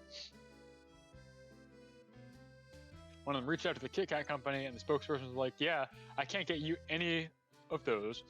We just give the name and company that makes the green tea, etc. Kit Kats. Interesting. Interesting.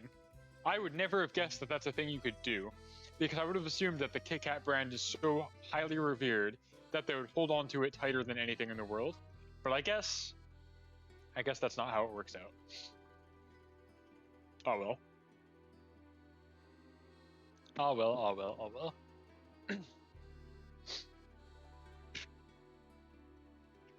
One time, my buddy and me baked these giant-sized Kit Kats using planters, like planters you'd put plants in. Planters.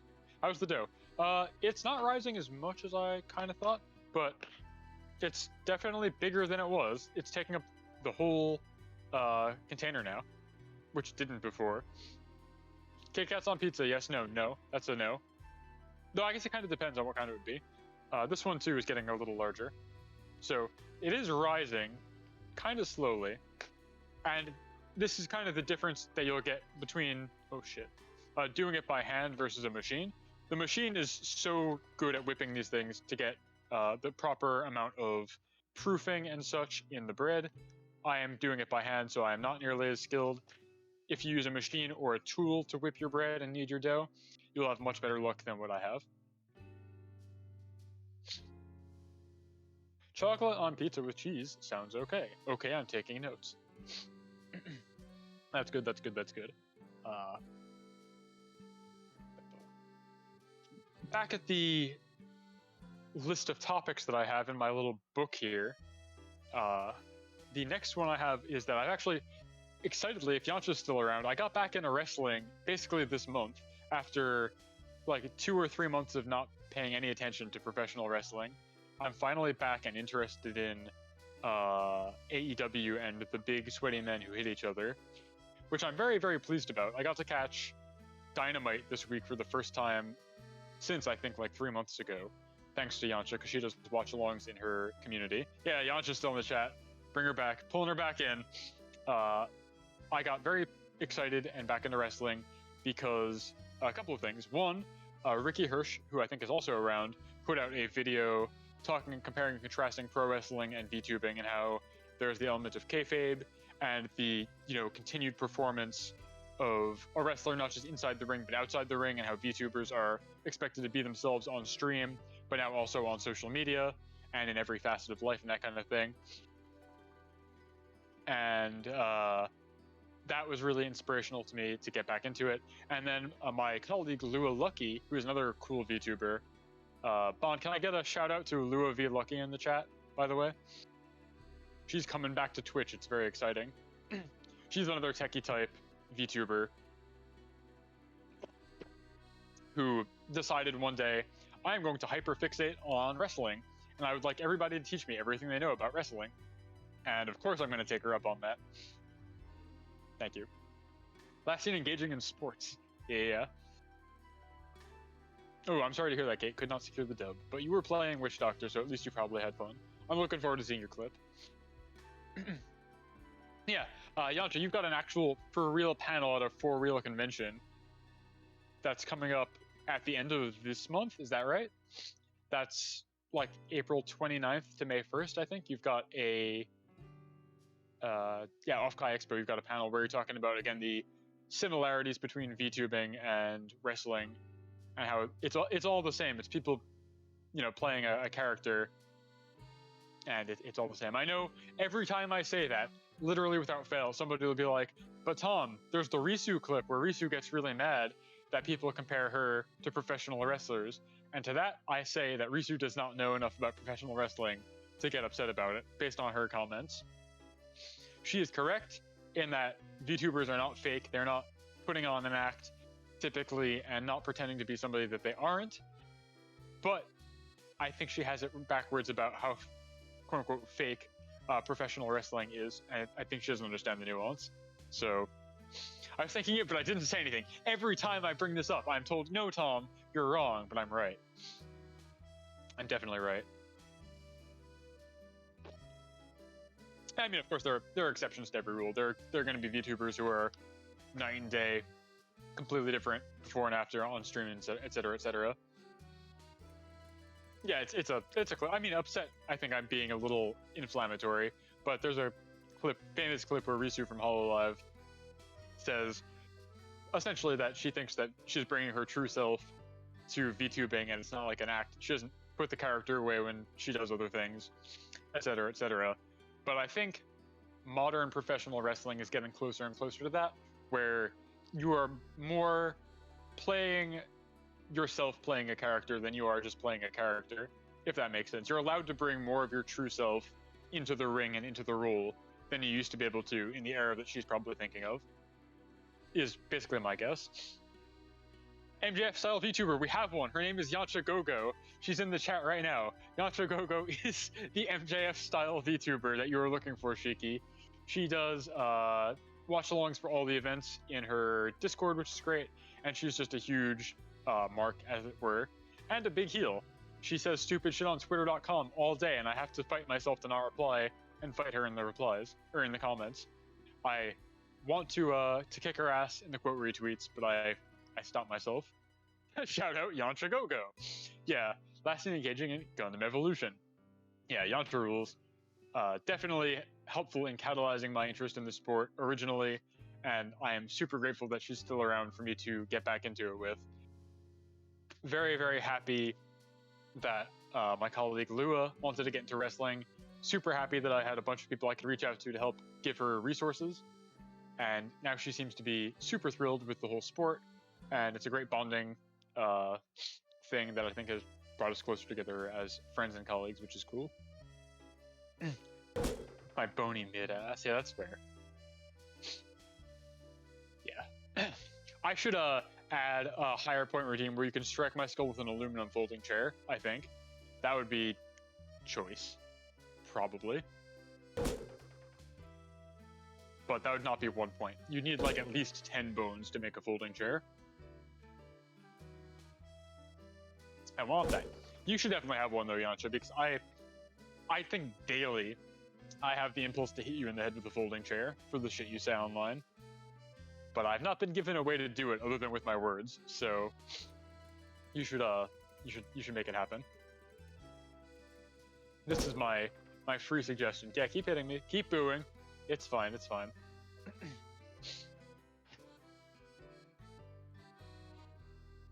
trying to think if there's anything else cool in the world of wrestling that I can pontificate about. For folks who aren't caught up to it, though, I really do think that if you're a VTuber fan, you will love professional wrestling. There's this guy currently in AEW, which is one of the promotions like WWE. AEW is All Elite Wrestling, and his name is Luchasaurus, and his gimmick is that he's 6.5 feet tall, and he wears a dinosaur mask, and he's a dinosaur. Much in the same way that Corone is a dog, Luchasaurus is a dinosaur. We are just expected to accept this as truth, and that is his entire gimmick.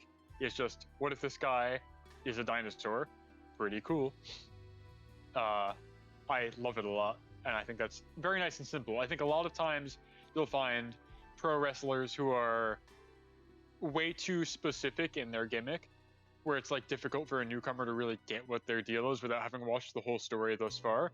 But this guy, you see his costume, you see what he does, you hear him give a promo, he sticks out his tongue, which he dyes green for every time he gets on the microphone, and you're like, oh, I get it, he's a dinosaur. I understand his whole bit, I love it, it's great. Sounds like a 90s wrestling gimmick, right? It's great. Yeah, I love it in its simplicity, in the same way that I think a lot of the like early Hololive characters are great, and it's just like, oh, Corone is a dog, Pecora is a rabbit. That's all there is to it. It's not any higher concept than that. It's just, we accept this as truth, and we think it's great.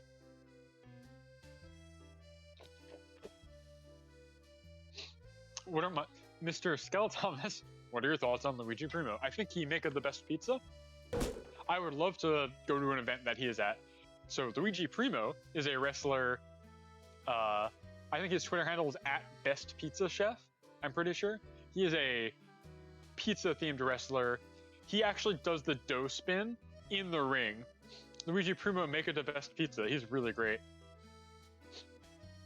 You know, I admire him a lot. I wish I had that kind of dexterity. I wish I had a camera setup where I could do that kind of tossing under the legs and stuff like that on stream, but not quite. Yeah, Best Pizza Chef, this guy. Indie wrestler. I don't know what promotion he's with right now, but he's very funny. He's got a lot of really good videos. I think his pin is the one we're looking for. Serp, what up? Pizza. Yeah, you're just in time. By which I mean I've got another, I think, 30 minutes before I start trying to stretch this dough out and actually make the pizza. You missed the boring part where I was mixing it all together. Serp here, Serp the Chimpkin, is the guy I was talking about actually earlier in the stream, where we were talking about Serp. I mentioned that vBridger came out, I think, since the last time I did one of these Zatsudans. So I was giving you guys a shout out, and I was talking about how delighted I was that people are actually using my middleware, because it made it feel all worth it putting the work in to make that software. And seeing your launch go so well, really, I was very, very pleased. I felt happy that I can contribute in my own small way. I'm glad you guys are doing well for yourselves. So Serp is the, I believe, sole programmer behind vBridger, which is, again, software that got used in a vShoujo debut, or re-debut, or whatever they call it these days. This is going to be a world record for number of shoutouts in the Skeleton stream, but it's great. I'm very happy to see so many people here, and I'm happy to connect them together and talk to them. Super cool. I know almost nothing about wrestling. Rodea, you should check out if you are interested. I'll send it to you. Did we lose connect? Oh, we're good. I'll send it to you after the stream, I think. I mentioned a video done by Dr. Ricky Hirsch, who is a deer-type VTuber, who also happens to have a doctorate in social psychology. And she did a video, as I was mentioning, a video essay about the similarities between VTubing and,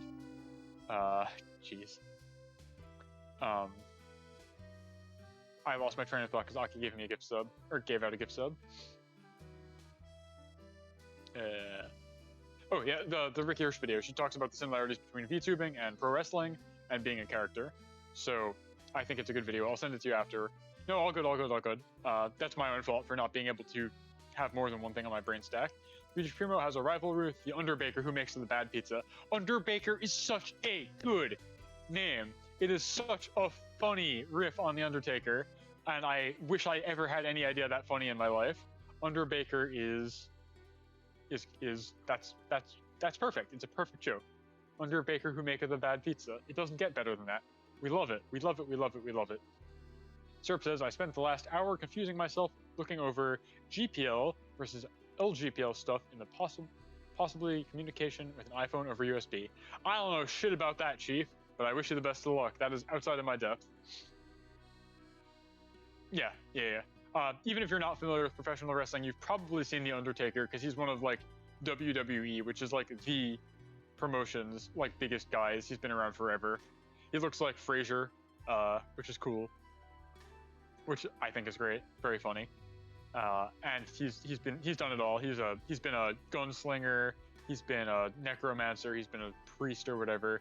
Every gimmick in the book he's had. So to have a guy called Underbaker as a rivalry with the Pizza Man is, I think, it's super elegant. It's a joke that you immediately understand if you're peripherally familiar with the source material, and I think that is the mark of a good bit.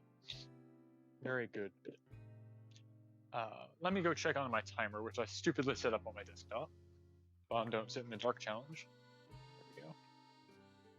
There we go. All right, we have a whopping half hour left on letting this dough rise. I cannot believe I have endured this long doing just talking and not playing a fucking video game tonight, but that's fine. I'm going to now preheat my oven. If you're following along at home, at about the 30-minute mark, when you have 30 minutes left on your dough, I would recommend preheating your oven to basically the hottest setting that it has available, though your mileage may vary depending on what kind of thing you're going to bake this on. A lot of people use metal because they don't have one of these. This is my old faithful or reliable pizza stone. You can see that it has fought many battles and is blackened with the stains of time, I guess.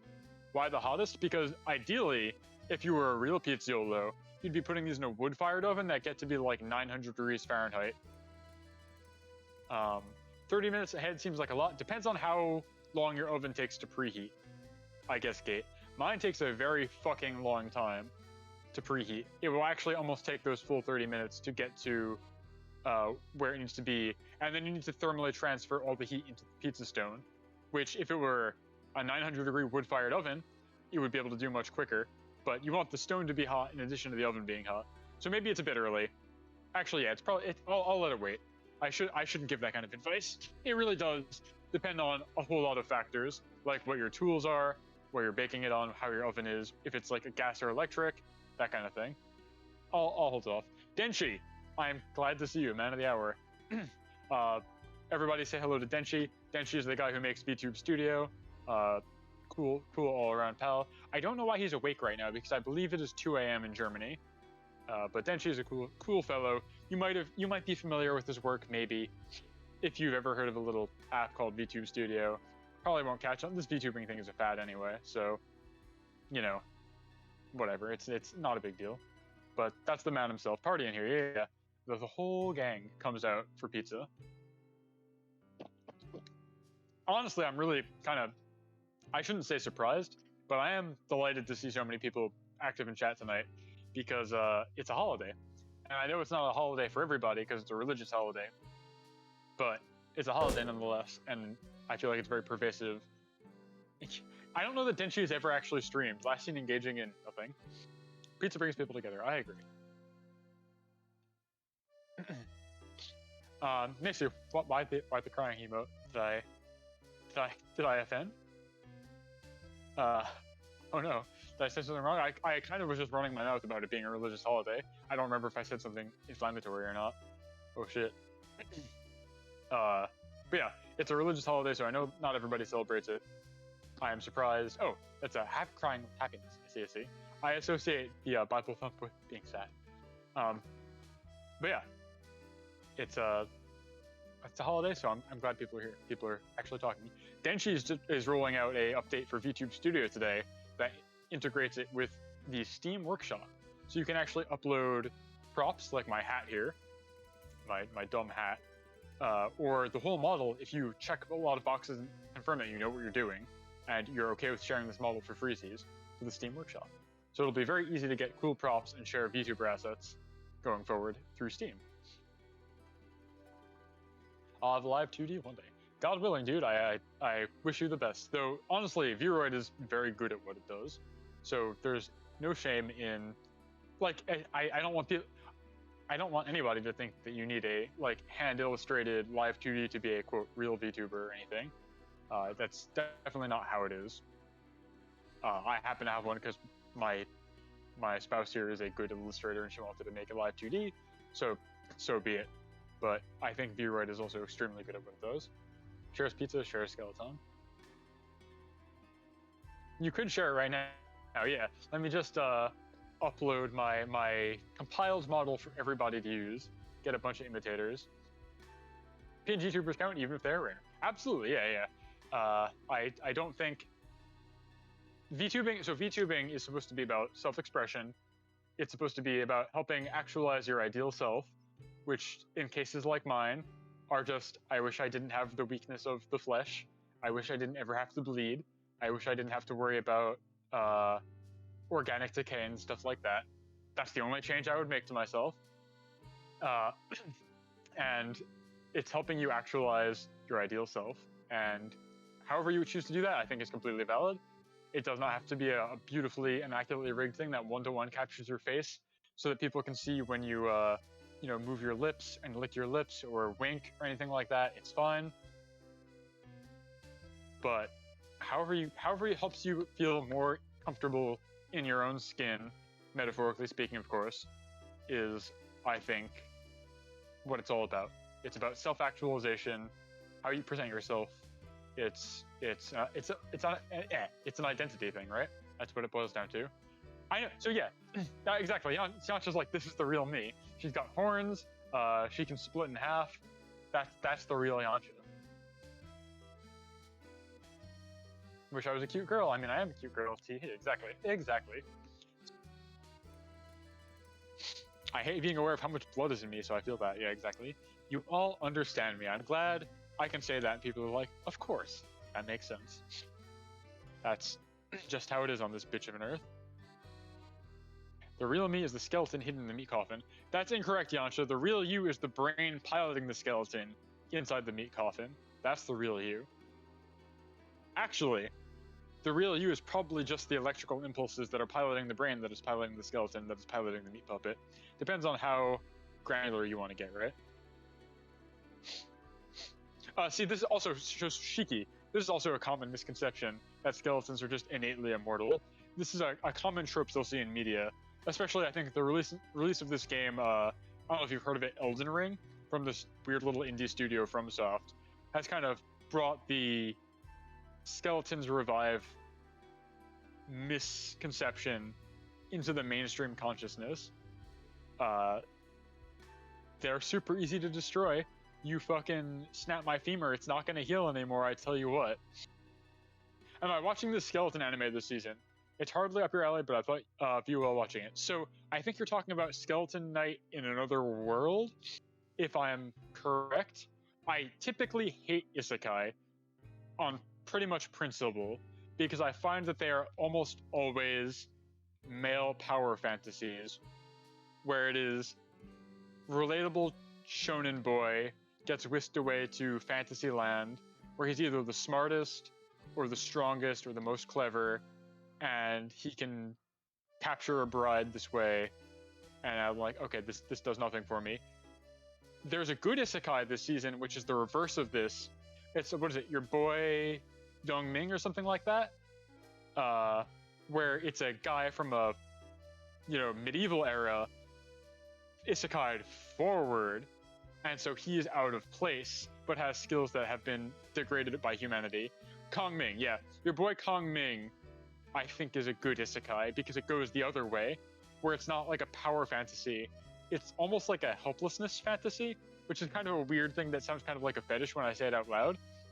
But I think isekai is interesting when it's done the other way. But when it's like, man with all of the modern knowledge and education goes back in time and is effortlessly able to impress women and defeat his foes, I'm like, this does nothing for me. I don't care about this. So bringing this back to the topic of Skeleton Knight, a lot of people have been like, oh, haha, Tom, you'd like this because it's a skeleton media. I'm told that the opening of that show starts with some rather, I'd say, content warning worthy content, and Crunchyroll flashes a little content warning while it's actively happening right away, which really off-put me from the genre. I later spoke to people who were like, they did this, and then immediately after the scene happens, they're like, that's how other isekai would do stuff, but not us, because this is a story about this skeleton guy who's actually very nice and doesn't do these kind of things. But I think it's really off-putting to have that play that even as a joke. It's like, I guess I'm kind of mincing my words because I'm dancing around describing the actual scene in question, but I can't imagine that I'd really like the show if that's the like type of thing that the writers think is funny or can be played for laughs. So that's my opinion on the Skeleton Knight show. I probably wouldn't watch it for that reason, but I don't know. I haven't actually watched it. This is just what I've heard from people who have. This is, I think, Skeleton Knight in Another World. First episode, I'm told, literally opens with like some very objectionable material that they then play off as like a haha, other isekai would do this horrible thing because they're about power fantasies and you know, conquesting women and such like that, but not us. We're not like that. But it's just like a really tasteless thing to make a joke about. But your mileage may vary. You can probably watch it for free online, so give it a shot if you think you might like it. If you don't, oh well. If you do, maybe I'm just being, you know, very overly prude, and it is just a throwaway thing that people are blowing out of proportion. I haven't watched it myself. All I know is I have trusted, you know, confidants who tell me these things about the show that have seen it. Have I ever played Medieval? Yes. Sir Daniel is a cool skeleton in video gaming history. Honda-san is great. Yes, Honda-san is very, very, very, very good. Hold on. Hold that thought.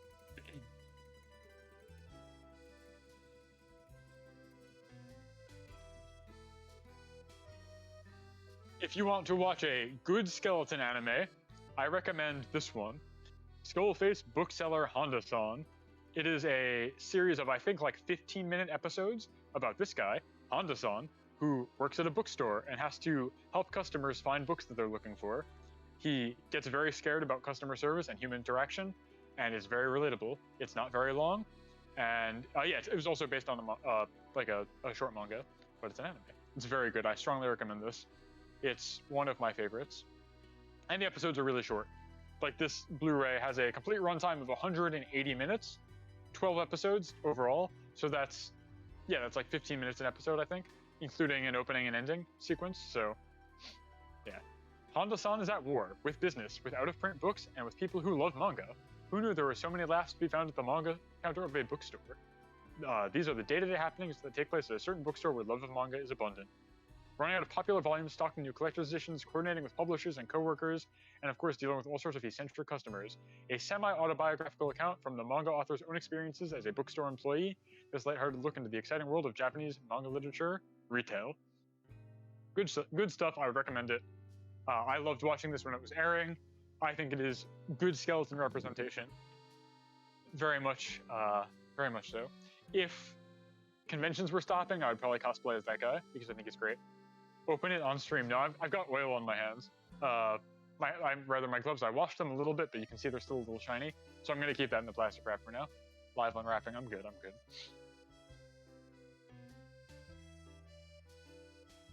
Tom likes collecting Blu-rays. Yeah, I don't know what happened.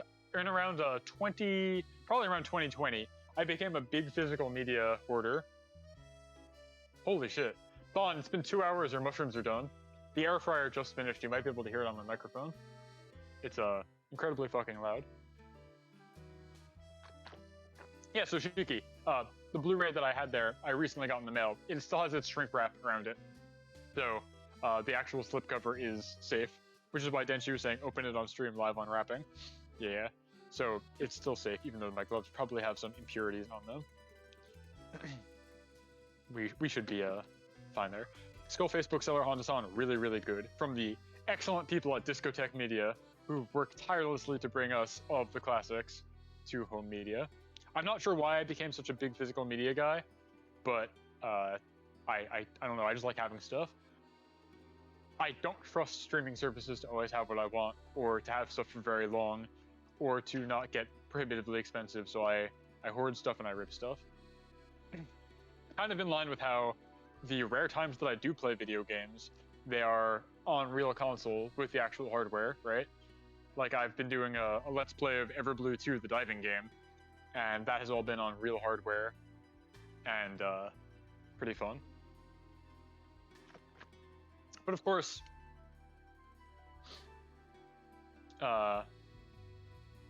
there's disc rot and things like that we have to worry about, but I'll cross that bridge when I get there. Paranoia over digital content not really being used. Yeah, I mean, like, streaming services can remove stuff at any time. Content licensors go under, and it's totally a real thing. Exactly. There was a time, I think this was in 2019, when there's a spin-off Lupin the Third series called The Woman Called Fujiko Mine, which is directed by the woman who did Yuri on Ice, Michiko no Hatchin. And obviously it centers on Fujiko. Very good show. Weird psychological horror kind of stuff. Definitely not the lighthearted romp that Lupin usually is. Very, very good show. And so the Blu-ray went out of print, and then the following month they took it off of Crunchyroll, and they took it off of Funimation, and you just couldn't get it anywhere anymore. And had I thought to buy the Blu-ray, I would have been able to have it. And for 3 or 4 years, it was just gone. Discotek got the license, and they re-released it again, and now I own the Blu-ray set.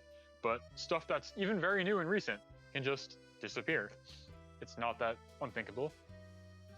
Netflix is losing my favorite animated movie of all time, Lupin the Third: The Castle of Cagliostro.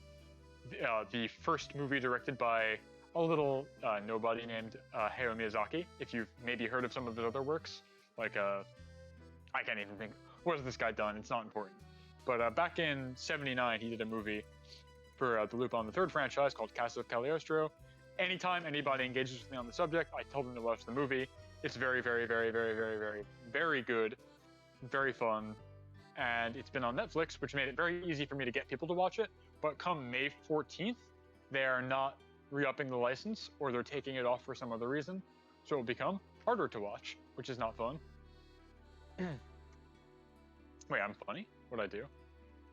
Tom always links me sick Blu-rays, and I go, I should get this, and then I don't get it. Yeah.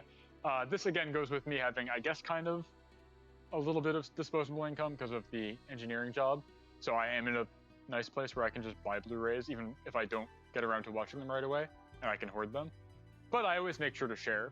I've been having movie nights with a former D&D group pretty much every week for the past, 2 years now, on Fridays, and we watch anime together, typically. So I do get to share with people. That's typically why I buy these things, is that I can share with them. Oh, yeah. Thank you. I'm glad. I'll take a bow. Yeah, so Miyazaki, he was just a little guy back in '79.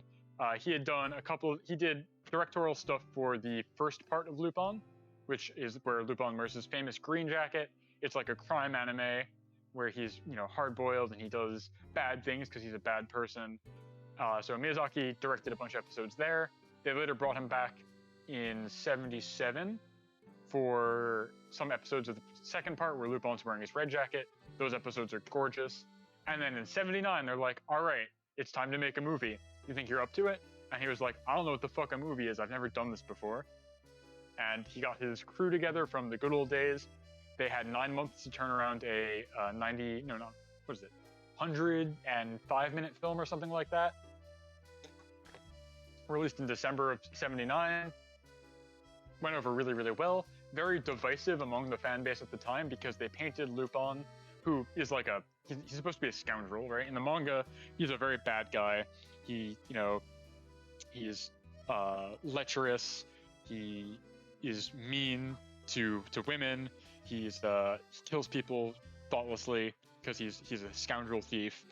But in the anime, they made him more likable, and then in the movie, he's like a straight up hero. Like, he saves a princess, he vanquishes an evil count, liberates a treasure for all of mankind, that kind of thing. So it was very divisive at the time because people were like, this isn't Lupin, this is some fairy tale hero. I think it's really good. One, because it's a different take on the character, which I think is good. And two, it's more family friendly, so you can share it with people, which is very good. I don't know what the fuck a movie is, yeah. So, very good movie. very divisive. He got the crew back together from when he was directing TV anime, and then later that year, I think, no, if Ghibli wasn't around until the 80s. So a little while after that, he got the crew from that movie together, and they founded Studio Ghibli together, and now we have all these cool movies, like Nausicaa. A cool Lupin the Third fact is that the flying robot from Nausicaa of the Valley of... The robot from Laputa, the flying robot from Laputa, Castle in the Sky. Miyazaki loves his fucking castles. The robot from Laputa, Castle in the Sky, originally debuted in a episode of Lupin the Third from 1977, which I think is like a decade before the Laputa movie came out, because Miyazaki just reused one of his old designs. And the person who pilots the robot in that Lupin episode is Nausicaa. The design is identical. Her name is Maki in the show, but it's the same exact design with the pilot cap and the blue jumpsuit and the red hair. It's Nausicaa of the Valley of the Wind. Yeah. I'm gonna preheat my oven now, I think. Oh, yeah, Miyazaki, I don't know what his deal is. I don't really have too many strong opinions about the guy as a person. He's got some really like angry bend to him, but I can understand why he would be that way, because he lived through like World War II, which obviously was not a very pleasant time to live through as a Japanese citizen. So I'm not gonna judge why he's like this, but it's very funny to me that he makes these wonderful movies about hope for humanity, and then he himself is like extremely black-pilled, like very, very nihilist about the world and other people, and he's just a very bitter guy. And I wish he was nicer to his son, even if his son is not nearly as good at making movies as he is. I wish he were nicer. He doesn't need to be so mean. You don't learn anything from being spoken down to. Dough's getting a little bit bigger. You can definitely see how much bigger this has gotten, right? It's filling up the whole container now. Same with this one, which is good. This is what we want. If you let this rise in your fridge overnight, it would eventually fill up the whole container. Yeah. It's... If only all new retail managers knew that. Yeah, exactly. Aki, I've been saying this for forever, basically. I think that in at least America, there should be a mandatory customer service arc that you have to do. It's like, instead of how other countries will do, like you have to enroll in their military for like a year. Like I think Singapore does that. I think. I'm not very well cultured, so I don't actually know anymore, but I'm pretty sure they used to. I think that in America, you should have mandatory customer service like a year where you have to do it. You have to do some customer service job, and then you will learn why that shit sucks and why you should be extremely nice to everybody in customer service. Oh shit. Sous Chef Bond, can you assist me? The iPad is low on power and I'm gonna lose my face. I need assistance. I don't know where you're gonna plug it into though.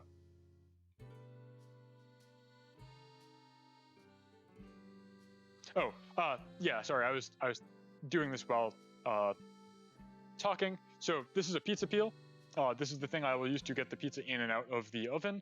I'm going to build my pizza on the peel, and in order to do that, I'm covering it in, again, more flour, because if the dough sticks to the peel when you try and slide it off, you're gonna have a miserable fucking time. The pizza's gonna squish, the toppings are gonna fall off. You want the pizza to be able to glide off of this, so you need it to not be sticky anymore. So this is just flour. That's all I'm doing. It's still a while to go before I think the oven's ready or the dough is technically finished rising. I'm gonna go check on the timer again. I should have set it up in this room, I'm an idiot. Okay, 15 whopping minutes left before my self-imposed 90 minutes of dough rising. Though I could probably start anytime I wanted, I think. Let's see. Did 2 jobs of customer service and fucking hated them both. Kinda scared that I'll have to do it again in a few months. Yeah, see, like, I really think everybody should have to do at least 1 year of it. Not because I think everybody deserves to suffer, but because I think if everybody did it, it would suck less for everybody. Because customers would later have a innate understanding of why, no, I can't do this for you, or why something is taking so long, or no, we don't have it in the back room, yes, I checked, is like an actual valid answer. Tomorrow I'll start CS work. Haha. Like, oh, customer service. Sorry, I'm literally talking about customer service, and you type CS, and I'm like, Computer science? Ah, that's why you were in my programming stream last night. Of course, no, customer service. Yeah. It's rough. I did my time. I was a retail clerk for 3 years for the Lego Corporation. I've talked about this a couple times. Lego Company, sorry, the Lego Company. I thought it was enjoyable because I was a bright-eyed little kid and hadn't had the hope beaten out of me yet. This is back when I was, still a skin haver. But it could have been worse. There are definitely a lot worse retail horror stories I hear about. The worst I would get when I did retail for Lego was I'd get people who drive in from out of state and get really pissy when we were sold out of like a new release. And these would be like, like 40, 50-year-old guys who would just throw a tantrum like a fucking child when I told them, no, I can't hold this item for you because we don't do holds. Or, sorry, we're sold out because it's first come, first serve. Yeah, that's what I'm saying. Conscription vote for retail service, I think, is actually like a good idea because I think it would get people to develop empathy when they need to develop empathy, and they'd understand why you can't get what you want all the time, of why you shouldn't scream at somebody and why that doesn't help. But what do I know? I'm just a dumb skeleton on the internet.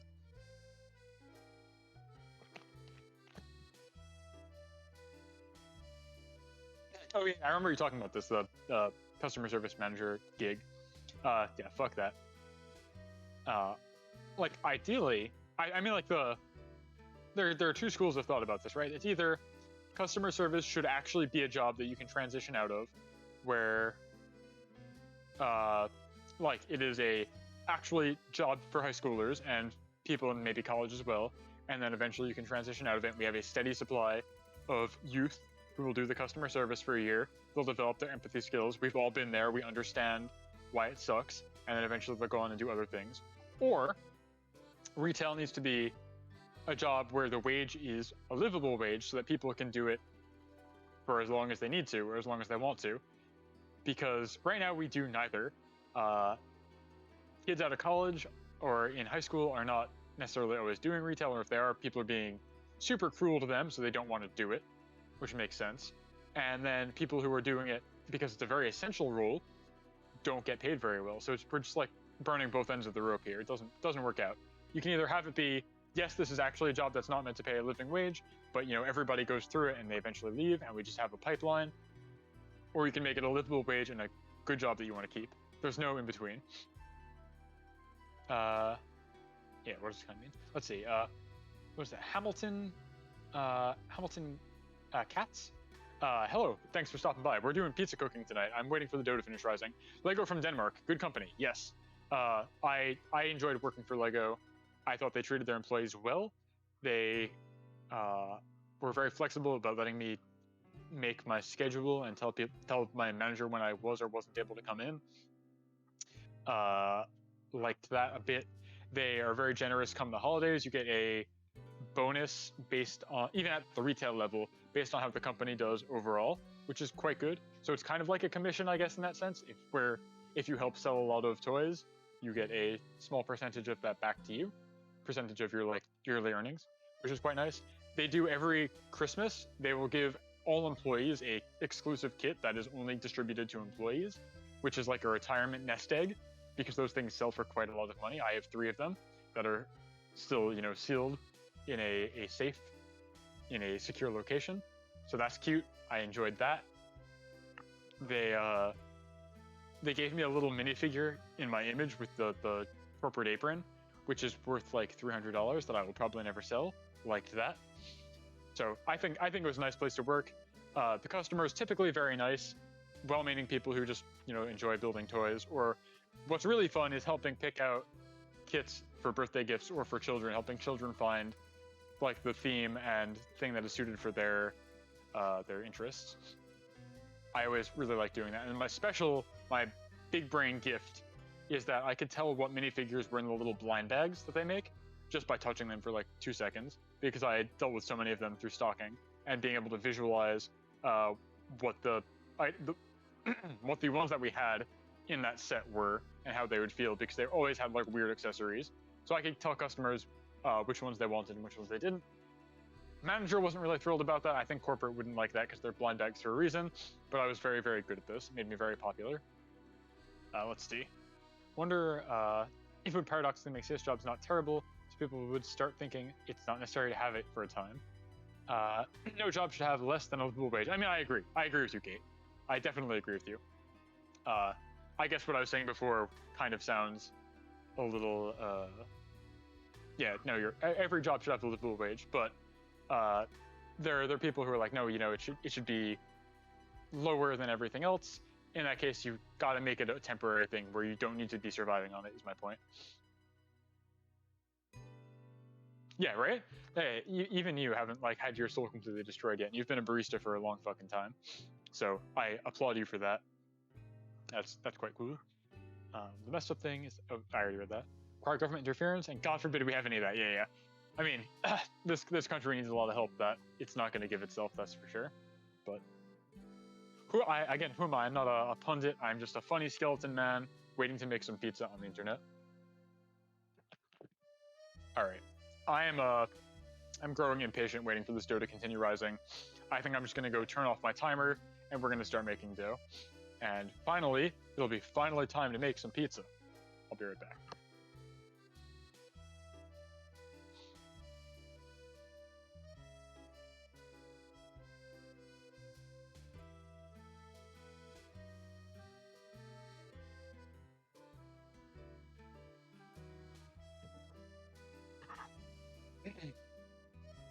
All right.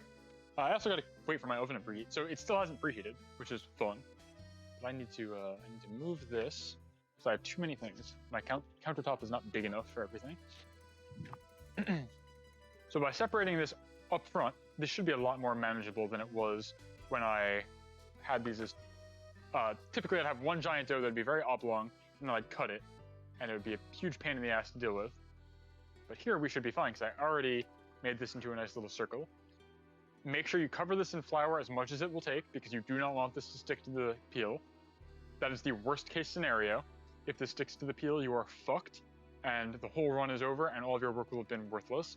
You need to cover this in so much fucking flour. If you think it's too much flour, add more flour. Yeah, cut it next time too. This is a realization I only had this week, Macy, because I was watching my VODs and I was like, why does it never stretch properly? Then to stretch it, you're going to basically droop it over your knuckles, and you're going to try and stretch it so that it's as thin as possible, letting gravity do as much of the work as you can until you get an approximately round shape. You can try tossing it if you want, if you really demand a circle, but there's no need for the pizza to really be circular unless you're trying to fit it into a box. A semicircle is fine. Rectangular is fine. I've seen people make these in like baking trays, which, you know, you'd go for a rectangle. Totally okay. Pop a little bit more flour on the top here. It's a little bit sticky. It feels like a little bit shiny, which I don't really want. Flip this over. And yeah, basically knead it by pushing outward radially, stretching out the crust a little bit. It's okay to have this be very, very, very thin. It will puff up a lot in the oven, I promise. You don't need to make the crust super beefy. If you do, it will be much bigger than you're expecting when you actually get it out of the oven. So there is that. And then, yeah, once you do this for a little while, get it to be as circular as you want, you can kind of shimmy it on the peel. You can see how it slides around. This is a good sign. This means it will not stick when I try and get it into the oven onto the stone. If you're just building it directly on your metal sheet, you're still going to want to make sure it's floured up, lest it stick to the metal sheet.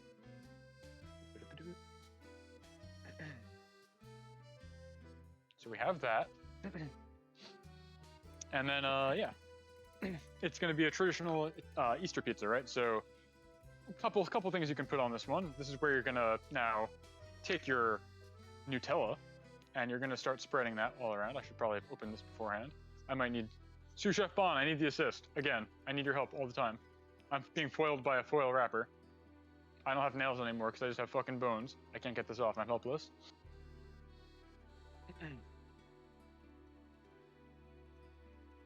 And the other stuff as well. Yeah, so we're going to do a traditional Easter pizza. I promise this would be very authentic. My ancestors would be nice and proud. So this is, once you finish stretching out the dough, you're going to take that Nutella with your knife. Yeah. and you're just going to start spreading that nice and thin. You don't want to be able to not see the dough underneath it.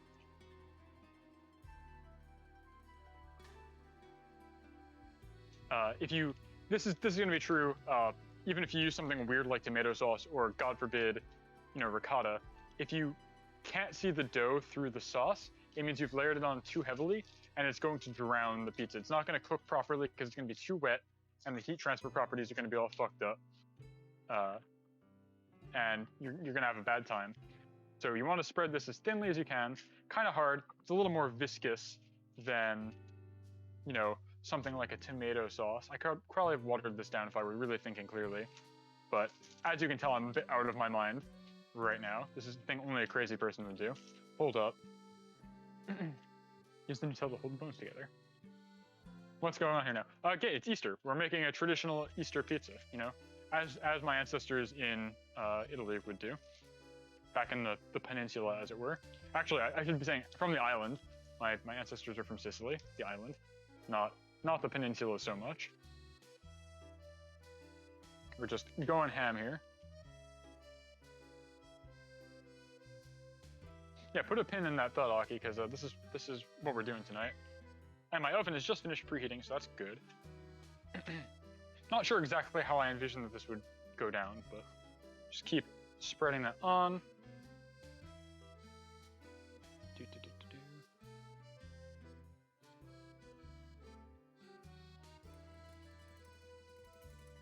My oven has finished preheating for 300 and something degrees, or 535 degrees, which is good. Just leaving. Bon is helping me open packaging because I don't have nails and can't do it anymore. I always forget. I always forget to open my packaging. You want to get this basically with the crust. Like I said, the crust is going to puff up quite a lot. So even though it looks like, oh, that's probably an appropriate amount of crust, I should probably get the sauce even closer, or the topping, as it were, even closer to the crust, because the crust will puff up. Let's see. Let's do a funny experiment here. Make sure that it's not too heavy in any particular area. You want to be able to see the dough, but not all the way through. I saw Panko say that it's a staple in Brazil. I have no idea. I've obviously never been to Brazil, so I don't know. But if I'm doing something that is considered traditional somewhere, I am telling you it was on purpose, for sure, for sure, for sure. This is how we do it, how it's done. All right. That's probably sufficient. Kind of difficult to surmise. I'm gonna go ahead and stick that in. We're gonna slide this into the oven. Fortunately, I have already checked to make sure it's not gonna stick to the peel. That's what all the flour is for. And we're gonna let this bake for, I think, about 5 minutes. But this is gonna be an interesting one because I'm actually gonna take it back out halfway through the cooking process in order to adjust some things on it, add some toppings. Because, again, I'm going for tradition here.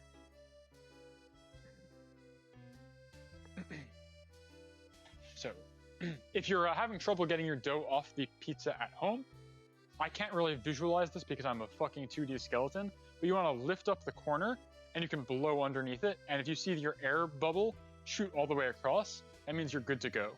If the air bubble gets stuck, you can tell basically where you need to put more flour. So you give it a little air ride. And that's how you shimmy it onto the stone. And we should be all set in that regard. Let me pop that back in for about 5 minutes. Where did I put my oven mitt? Because I need to touch the oven again. And let me get my sword. Make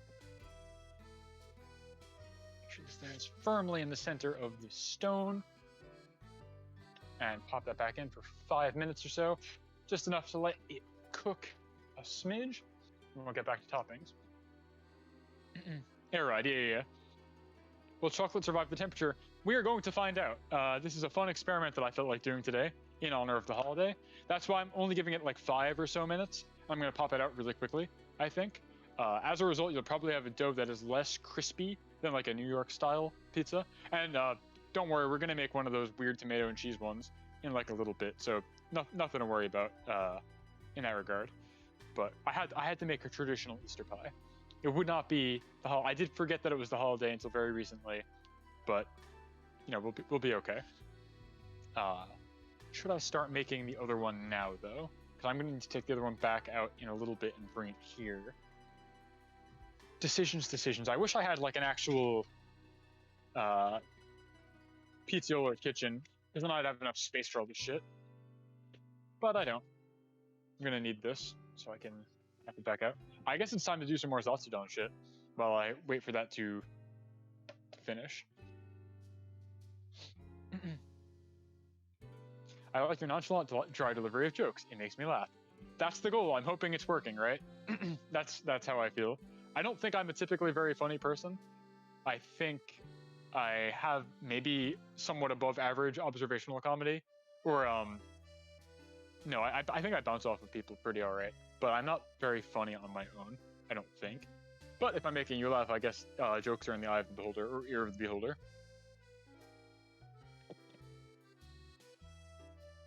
I have learned you are very funny. You are funny. All right, I will accept the compliment, and I will not try and deflect anymore. What should I be doing right now? I'm going to put this aside for now. I'm going to start stretching out the dough for the second pie that we're going to be making tonight. The disgusting tomato and cheese concoction that I've got in my fucked up little skeleton brain. This dough got really fucking... This might actually be another 2 pies, I think, but we'll see. I apportioned these unevenly, which is probably fine, because I don't know how much Easter pizza I can actually stomach, if I had a stomach. So we're gonna cut this one in half again, which is gonna give me the same fucking problem I always have, where it's really hard to get these back into a circle, but this is too much for a single pie. Pop that back in the thing. Yank that off. There we go. Apparently the Brazilian chocolate pizzas, they bake the dough first until the, that would have been smart, instead of putting the chocolate on with it. I'm kind of doing a variation of that, where I'm letting it bake just for a little bit, and then I'm going to take it back out, and then I'm going to basically not bake it for as long. We're going to see what happens. Like a funny little science experiment, but, you know, it is what it is. If it comes out really bad, we'll be okay, because I should still make something edible with what we've got here. Boom, boom.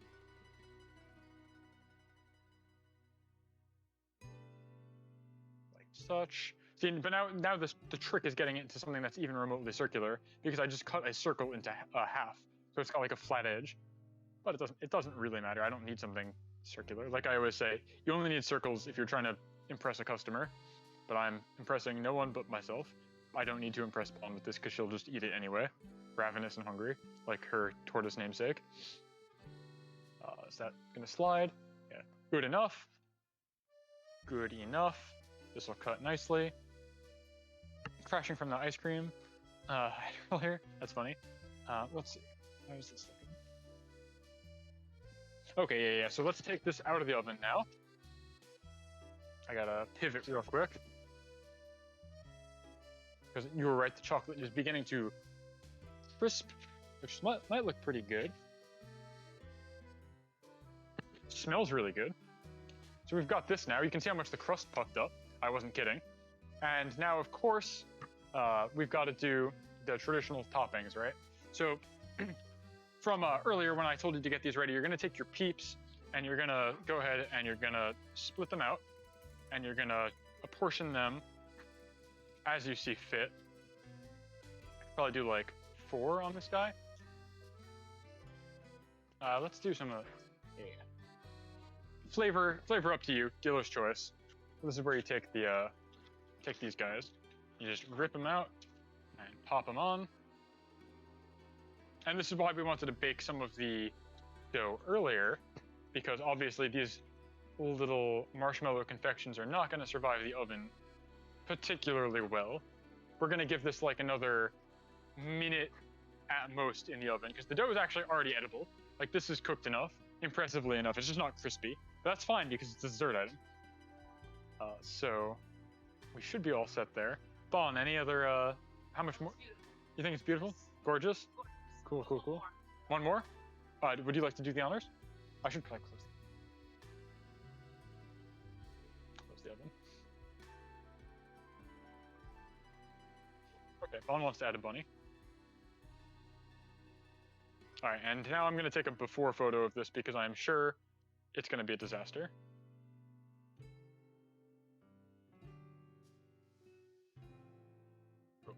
All right, so we're going to pop this back in the oven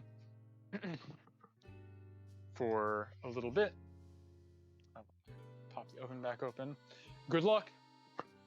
Good luck, funny marshmallow guys. Cute marshmallows. Yeah, they're not going to be cute for much longer, sorry to tell you. But give them like 30 seconds in the oven, just enough to stick to the pie.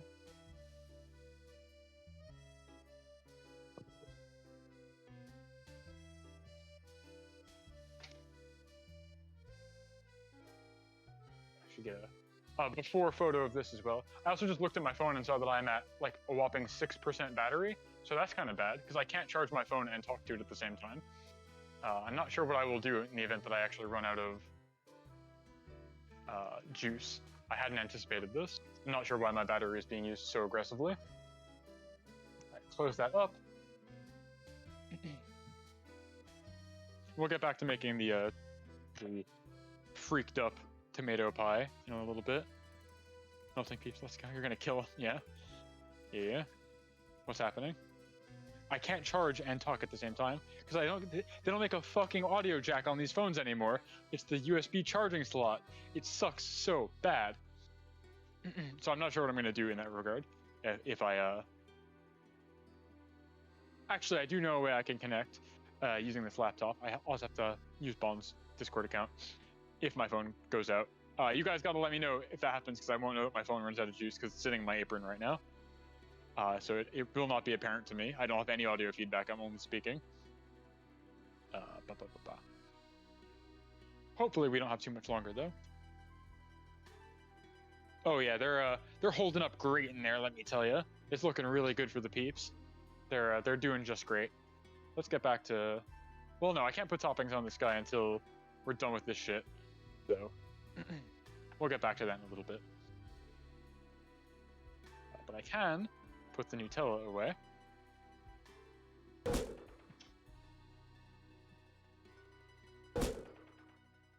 Won't be needing any more of this.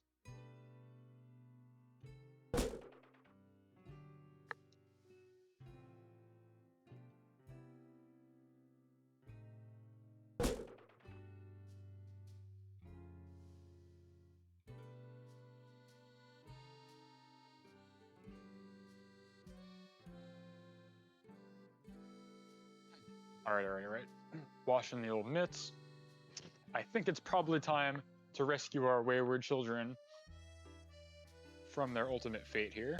Well, this is actually pretty funny. They're not as destroyed as I thought they would be. Oh my god, it's a bloodbath out here. It's a war zone. It's looking rough. But that's what the redeem is for, right? So we're good. I appreciate people using it.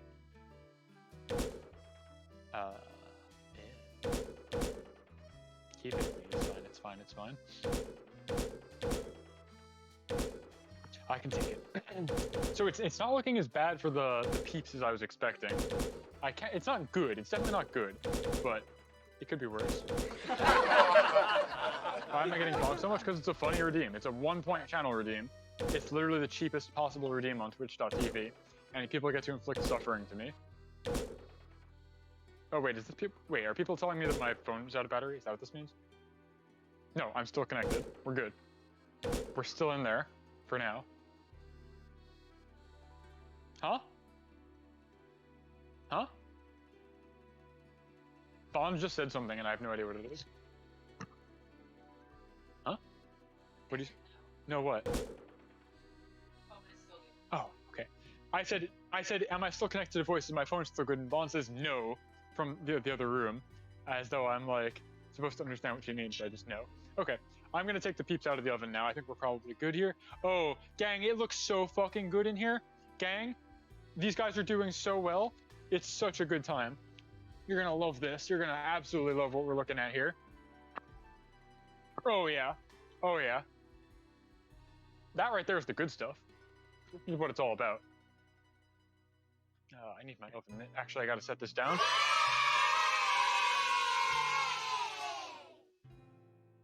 This right here, gang, this is a traditional Easter pizza. It's what it's all about. It's what we strive for. Ballin, do you want to try and eat a piece of this, or are we saving this for later? I feel like you have to eat it on stream, so I can't just put it off.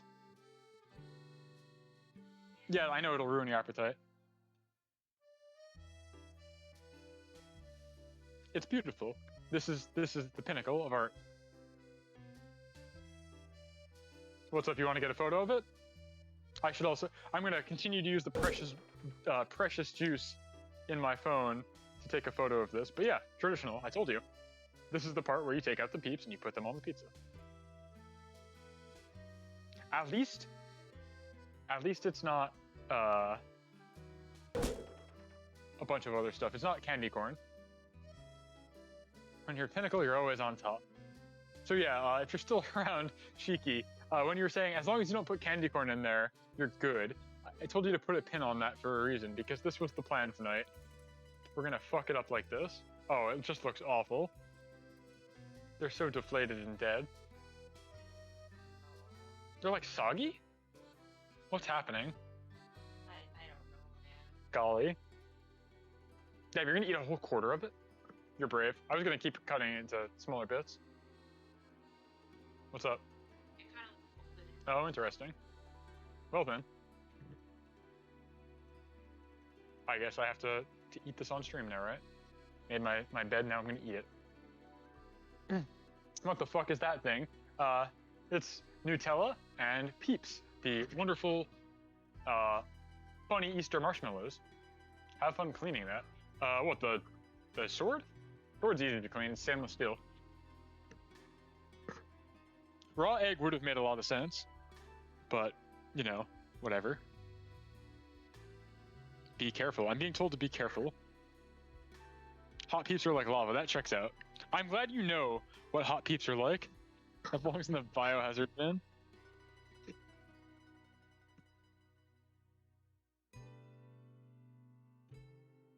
I don't know what that is, Aki, but I'll look it up.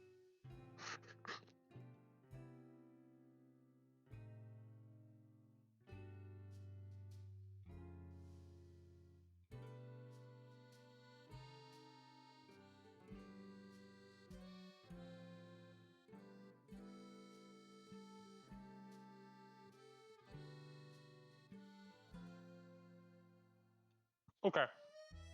I flipped up my microphone. Oh, okay, gotcha. Yeah, you can see from a model of the shoe.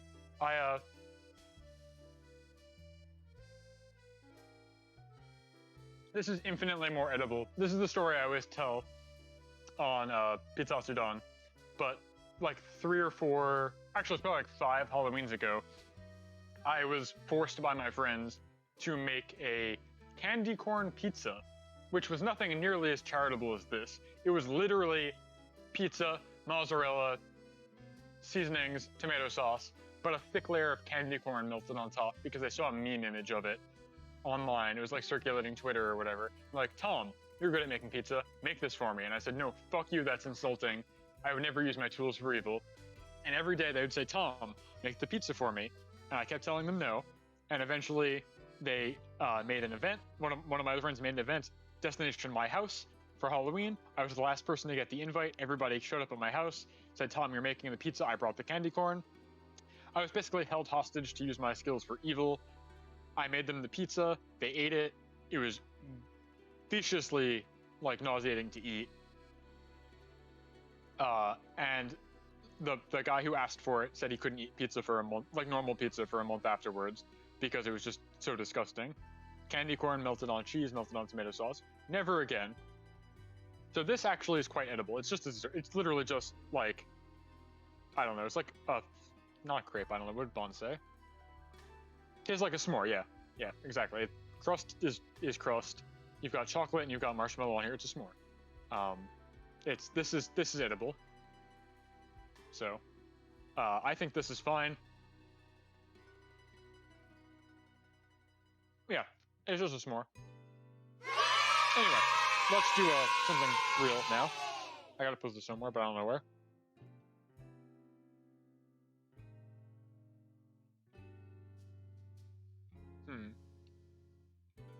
I don't know where to put this because I'm out of kitchen space. That's probably fine. I'm gonna see if I can blitz making, yeah, exactly. No tomato sauce or mozzarella, so it's not cursed. It's edible. I've gotten good at making dessert pizzas. I did one for my birthday. That was just a cinnamon roll. Oh fuck, Ert was right. This is gonna be impossible to clean because I let it cool. Fuck. I'm trying to clean my pizza sword now. Ert was so right. Ert, you're so smart. You knew this. You foresaw this happening. I'm doing dishwashing ASMR right now. Oh, fuck. I did not anticipate that solidified marshmallow would be so hard to snap off.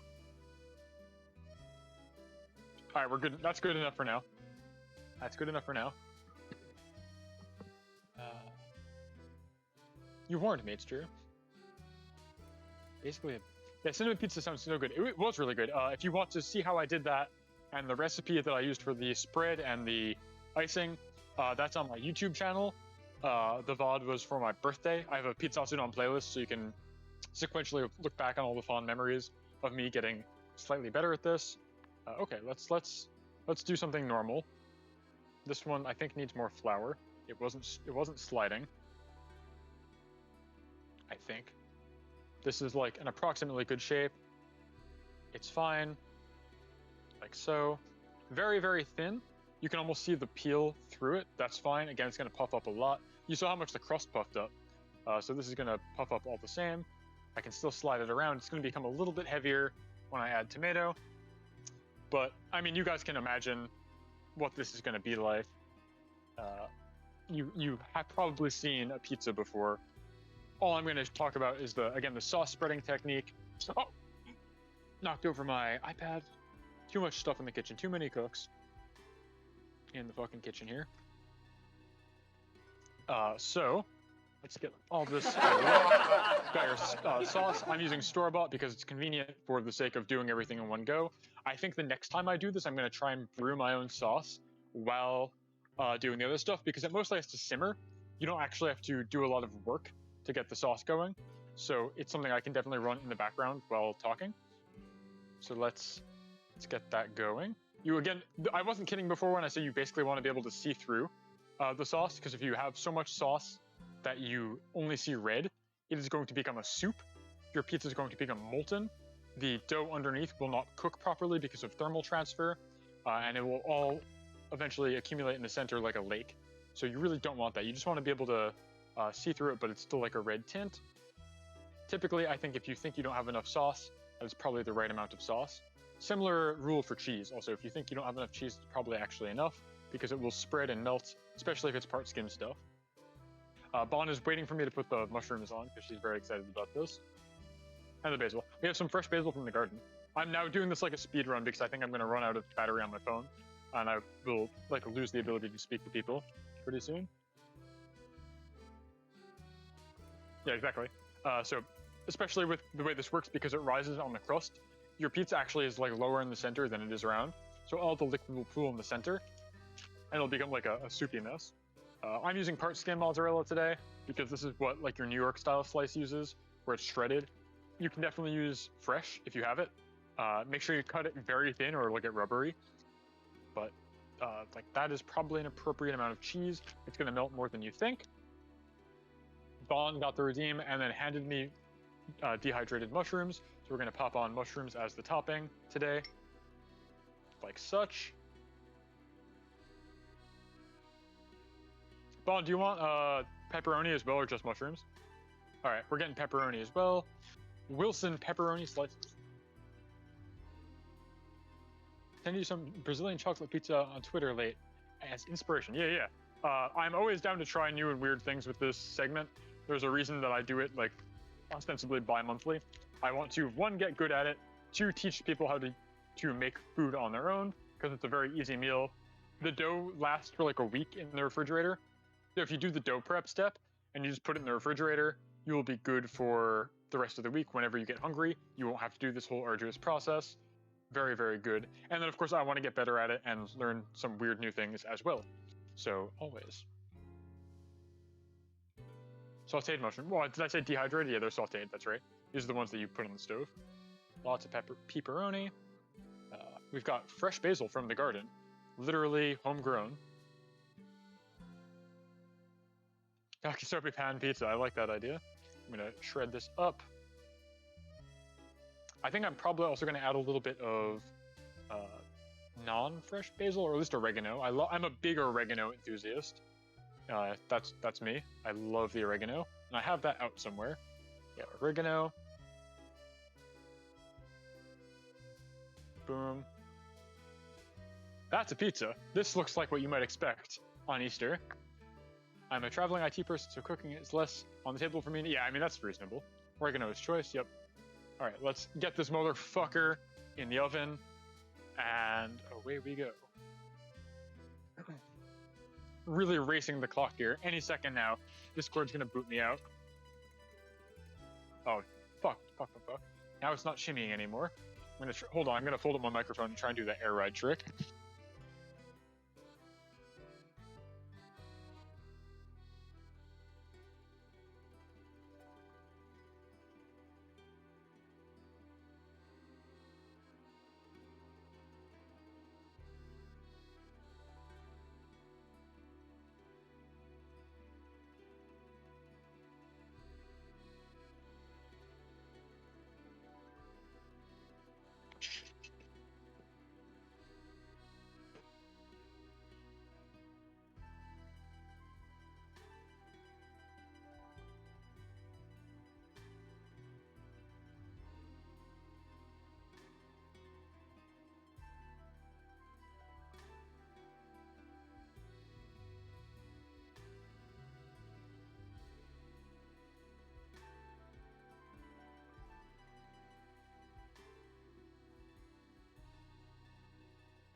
I think I should be all set now.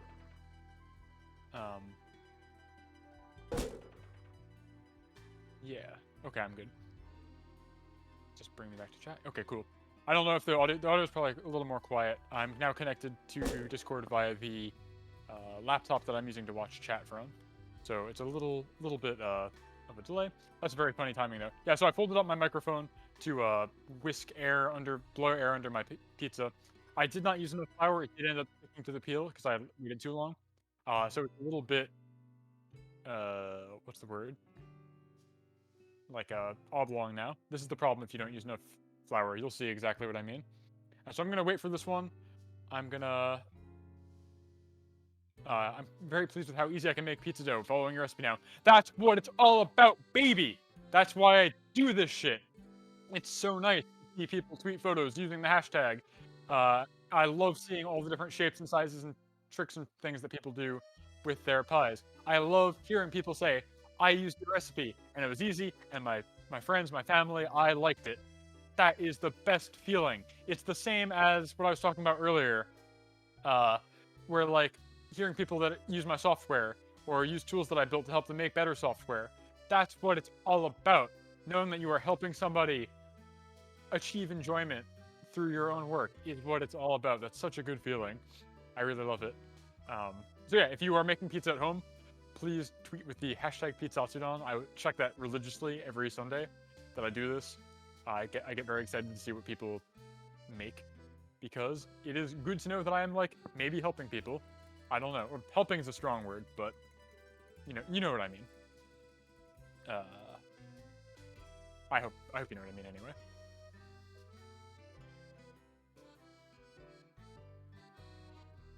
I just have to get over my own laziness. Well, I think pizza is honestly a really good lazy person food, because like I said, you do the dough step, and the part where I wait for like an hour and a half, you don't have to fucking sit around on your hands and do that.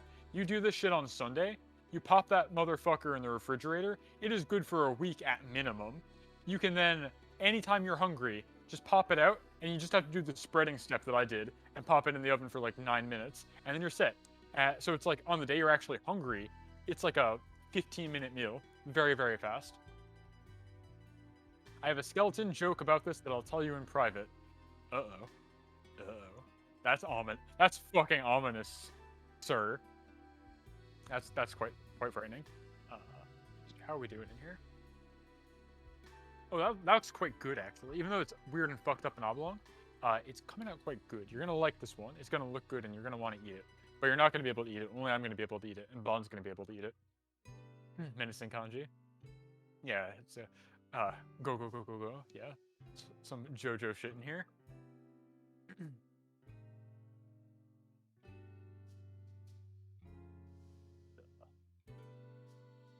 I have to keep moving shit around my. Oh, you're right. I should get the menacing as a channel redeem. I can make like the visual effects pop up on the screen and everything as well. You're right. I agree. That's a good one. I will consider that. That sounds like a good time. How much longer for this pizza? This motherfucker might be done already, actually. That was pretty quick. That's what I'm talking about. This is like super fast. Once you have the dough ready and it's risen, you can crank out more than one pizza in not a lot of time. So I think it's a very good lazy person food, because you don't have to even sit around while the dough is fermenting, or rising, proofing. Yeah, that looks good. That smells good. This smells better than the other one. Yeah, that's a pizza. That's a baseball. All right. Here we go. This is probably more what you'd expect for a pizza. Pardon the fucked up shape. It is really hard to get these the right shape while I'm streaming and such. But it's serviceable, it's edible. Shape does not influence flavor at all. Yay! Yeah. Yeah, the Joe is risen. VFX, delicious pizza. Yeah, this is gonna be good. It's airy, it's very thin crust.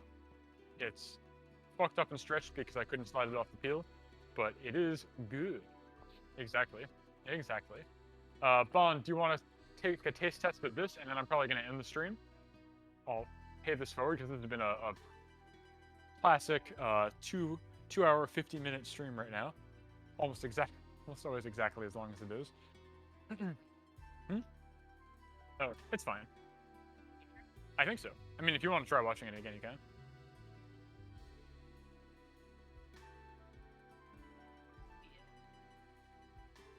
Very thin crust this time, right? We stretched it nice and thin. It's the New York style. Bro, give me a slice. 1,000 bits. I'll mail you a slice, Aki. I'll tell you what. I'll get really good at making these in a circle and put one in a box, and I'll ship it to you.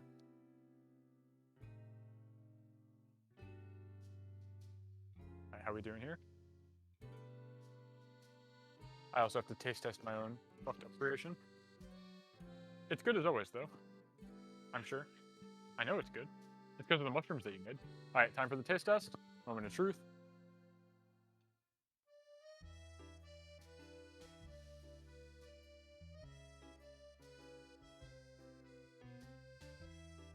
I take it back, it's too hot, I'm gonna burn myself. Email this web zone if you want a pizza. I also forgot to take a photo of this one. So, oh well. That's what happens when my phone is dead. Well, we got the curse point off, so that's good. Howard. It's cute to see you too. My jaw is the only charm point my model has because it doesn't have any lip tracking or eye tracking. So I've got my big fucking eyebrows, and I can do this. Where the jaw like wiggles, because it's got a large physics bone. Actually, that's not super apparent with the tracking from the iPad. If I like shake my head like this, it might work better. East Coast Overlord. Happy Easter, Italian man. Havoc, you missed all the good content. You're here for like a normal pizza, but you missed the dessert one, which we made first as shock value. These used to be Peeps. They're not anymore. They're doing better than I thought they would. But they're fucking dead now. You missed it, but you're just in time for me taste testing an actual pizza and then going to raid somebody, because I have now been at it for just about 3 hours, which is the limit of how long I'm able to talk uninterrupted, I think, before I actually die. For real, for real. So let's give this one more try. Let's cool down a little bit.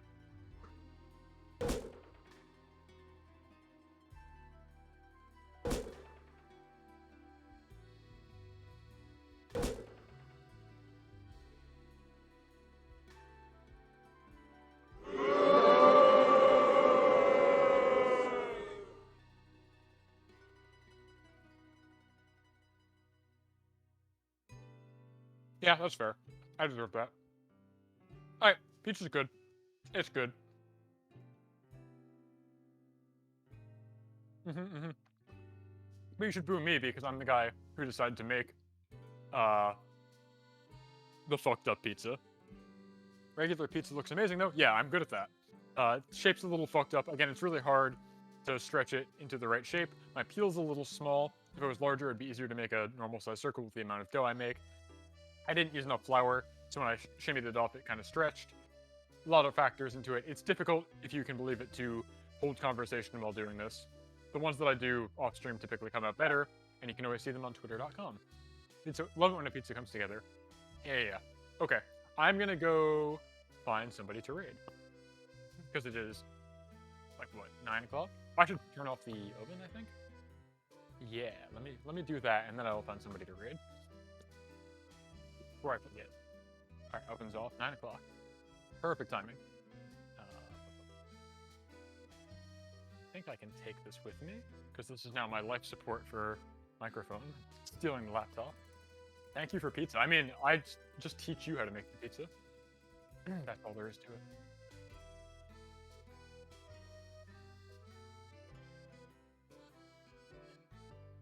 Alright, let's go. Let's go raid somebody. Fun stream. Thank you. Bodhi, you're a little late, unfortunately. I'm wrapping up my 3-hour pizza building stream. I'm gonna go find somebody to raid right now. Thanks for the stream. Yeah. Happy to do it. Happy to make cursed content. Let's see who's around. I have some people in mind, I think, if they're still streaming. Alright. Yep. Alright. This is an easy one. We are gonna go and raid. I've sent you to this person before. We're gonna raid Henemy, who is a artist. She's currently playing through Metal Gear Solid 4. She's been doing every Metal Gear Solid game in sequence in like the span of a week and a half. And I'm definitely gonna be watching her after the stream. So I encourage you all to go enjoy her. You can definitely do Get Boned if you want. I don't really like showing up in other people's houses and making a lot of noise, so I kind of encourage people to just respectfully sit down and engage with the content. If you can give them the give pizza emote, I always like that. Get boned is fine though. I guess that's fine. Don't be disrespectful. She's great. And crucially, do not spoil the game for her if you've played it before, because she's going in blind. So that's important. Nobody gets to experience Metal Gear for the first time more than once, so you can't take that away from her. I don't know how far she is right now though. Hene. Enough ado. Hene me.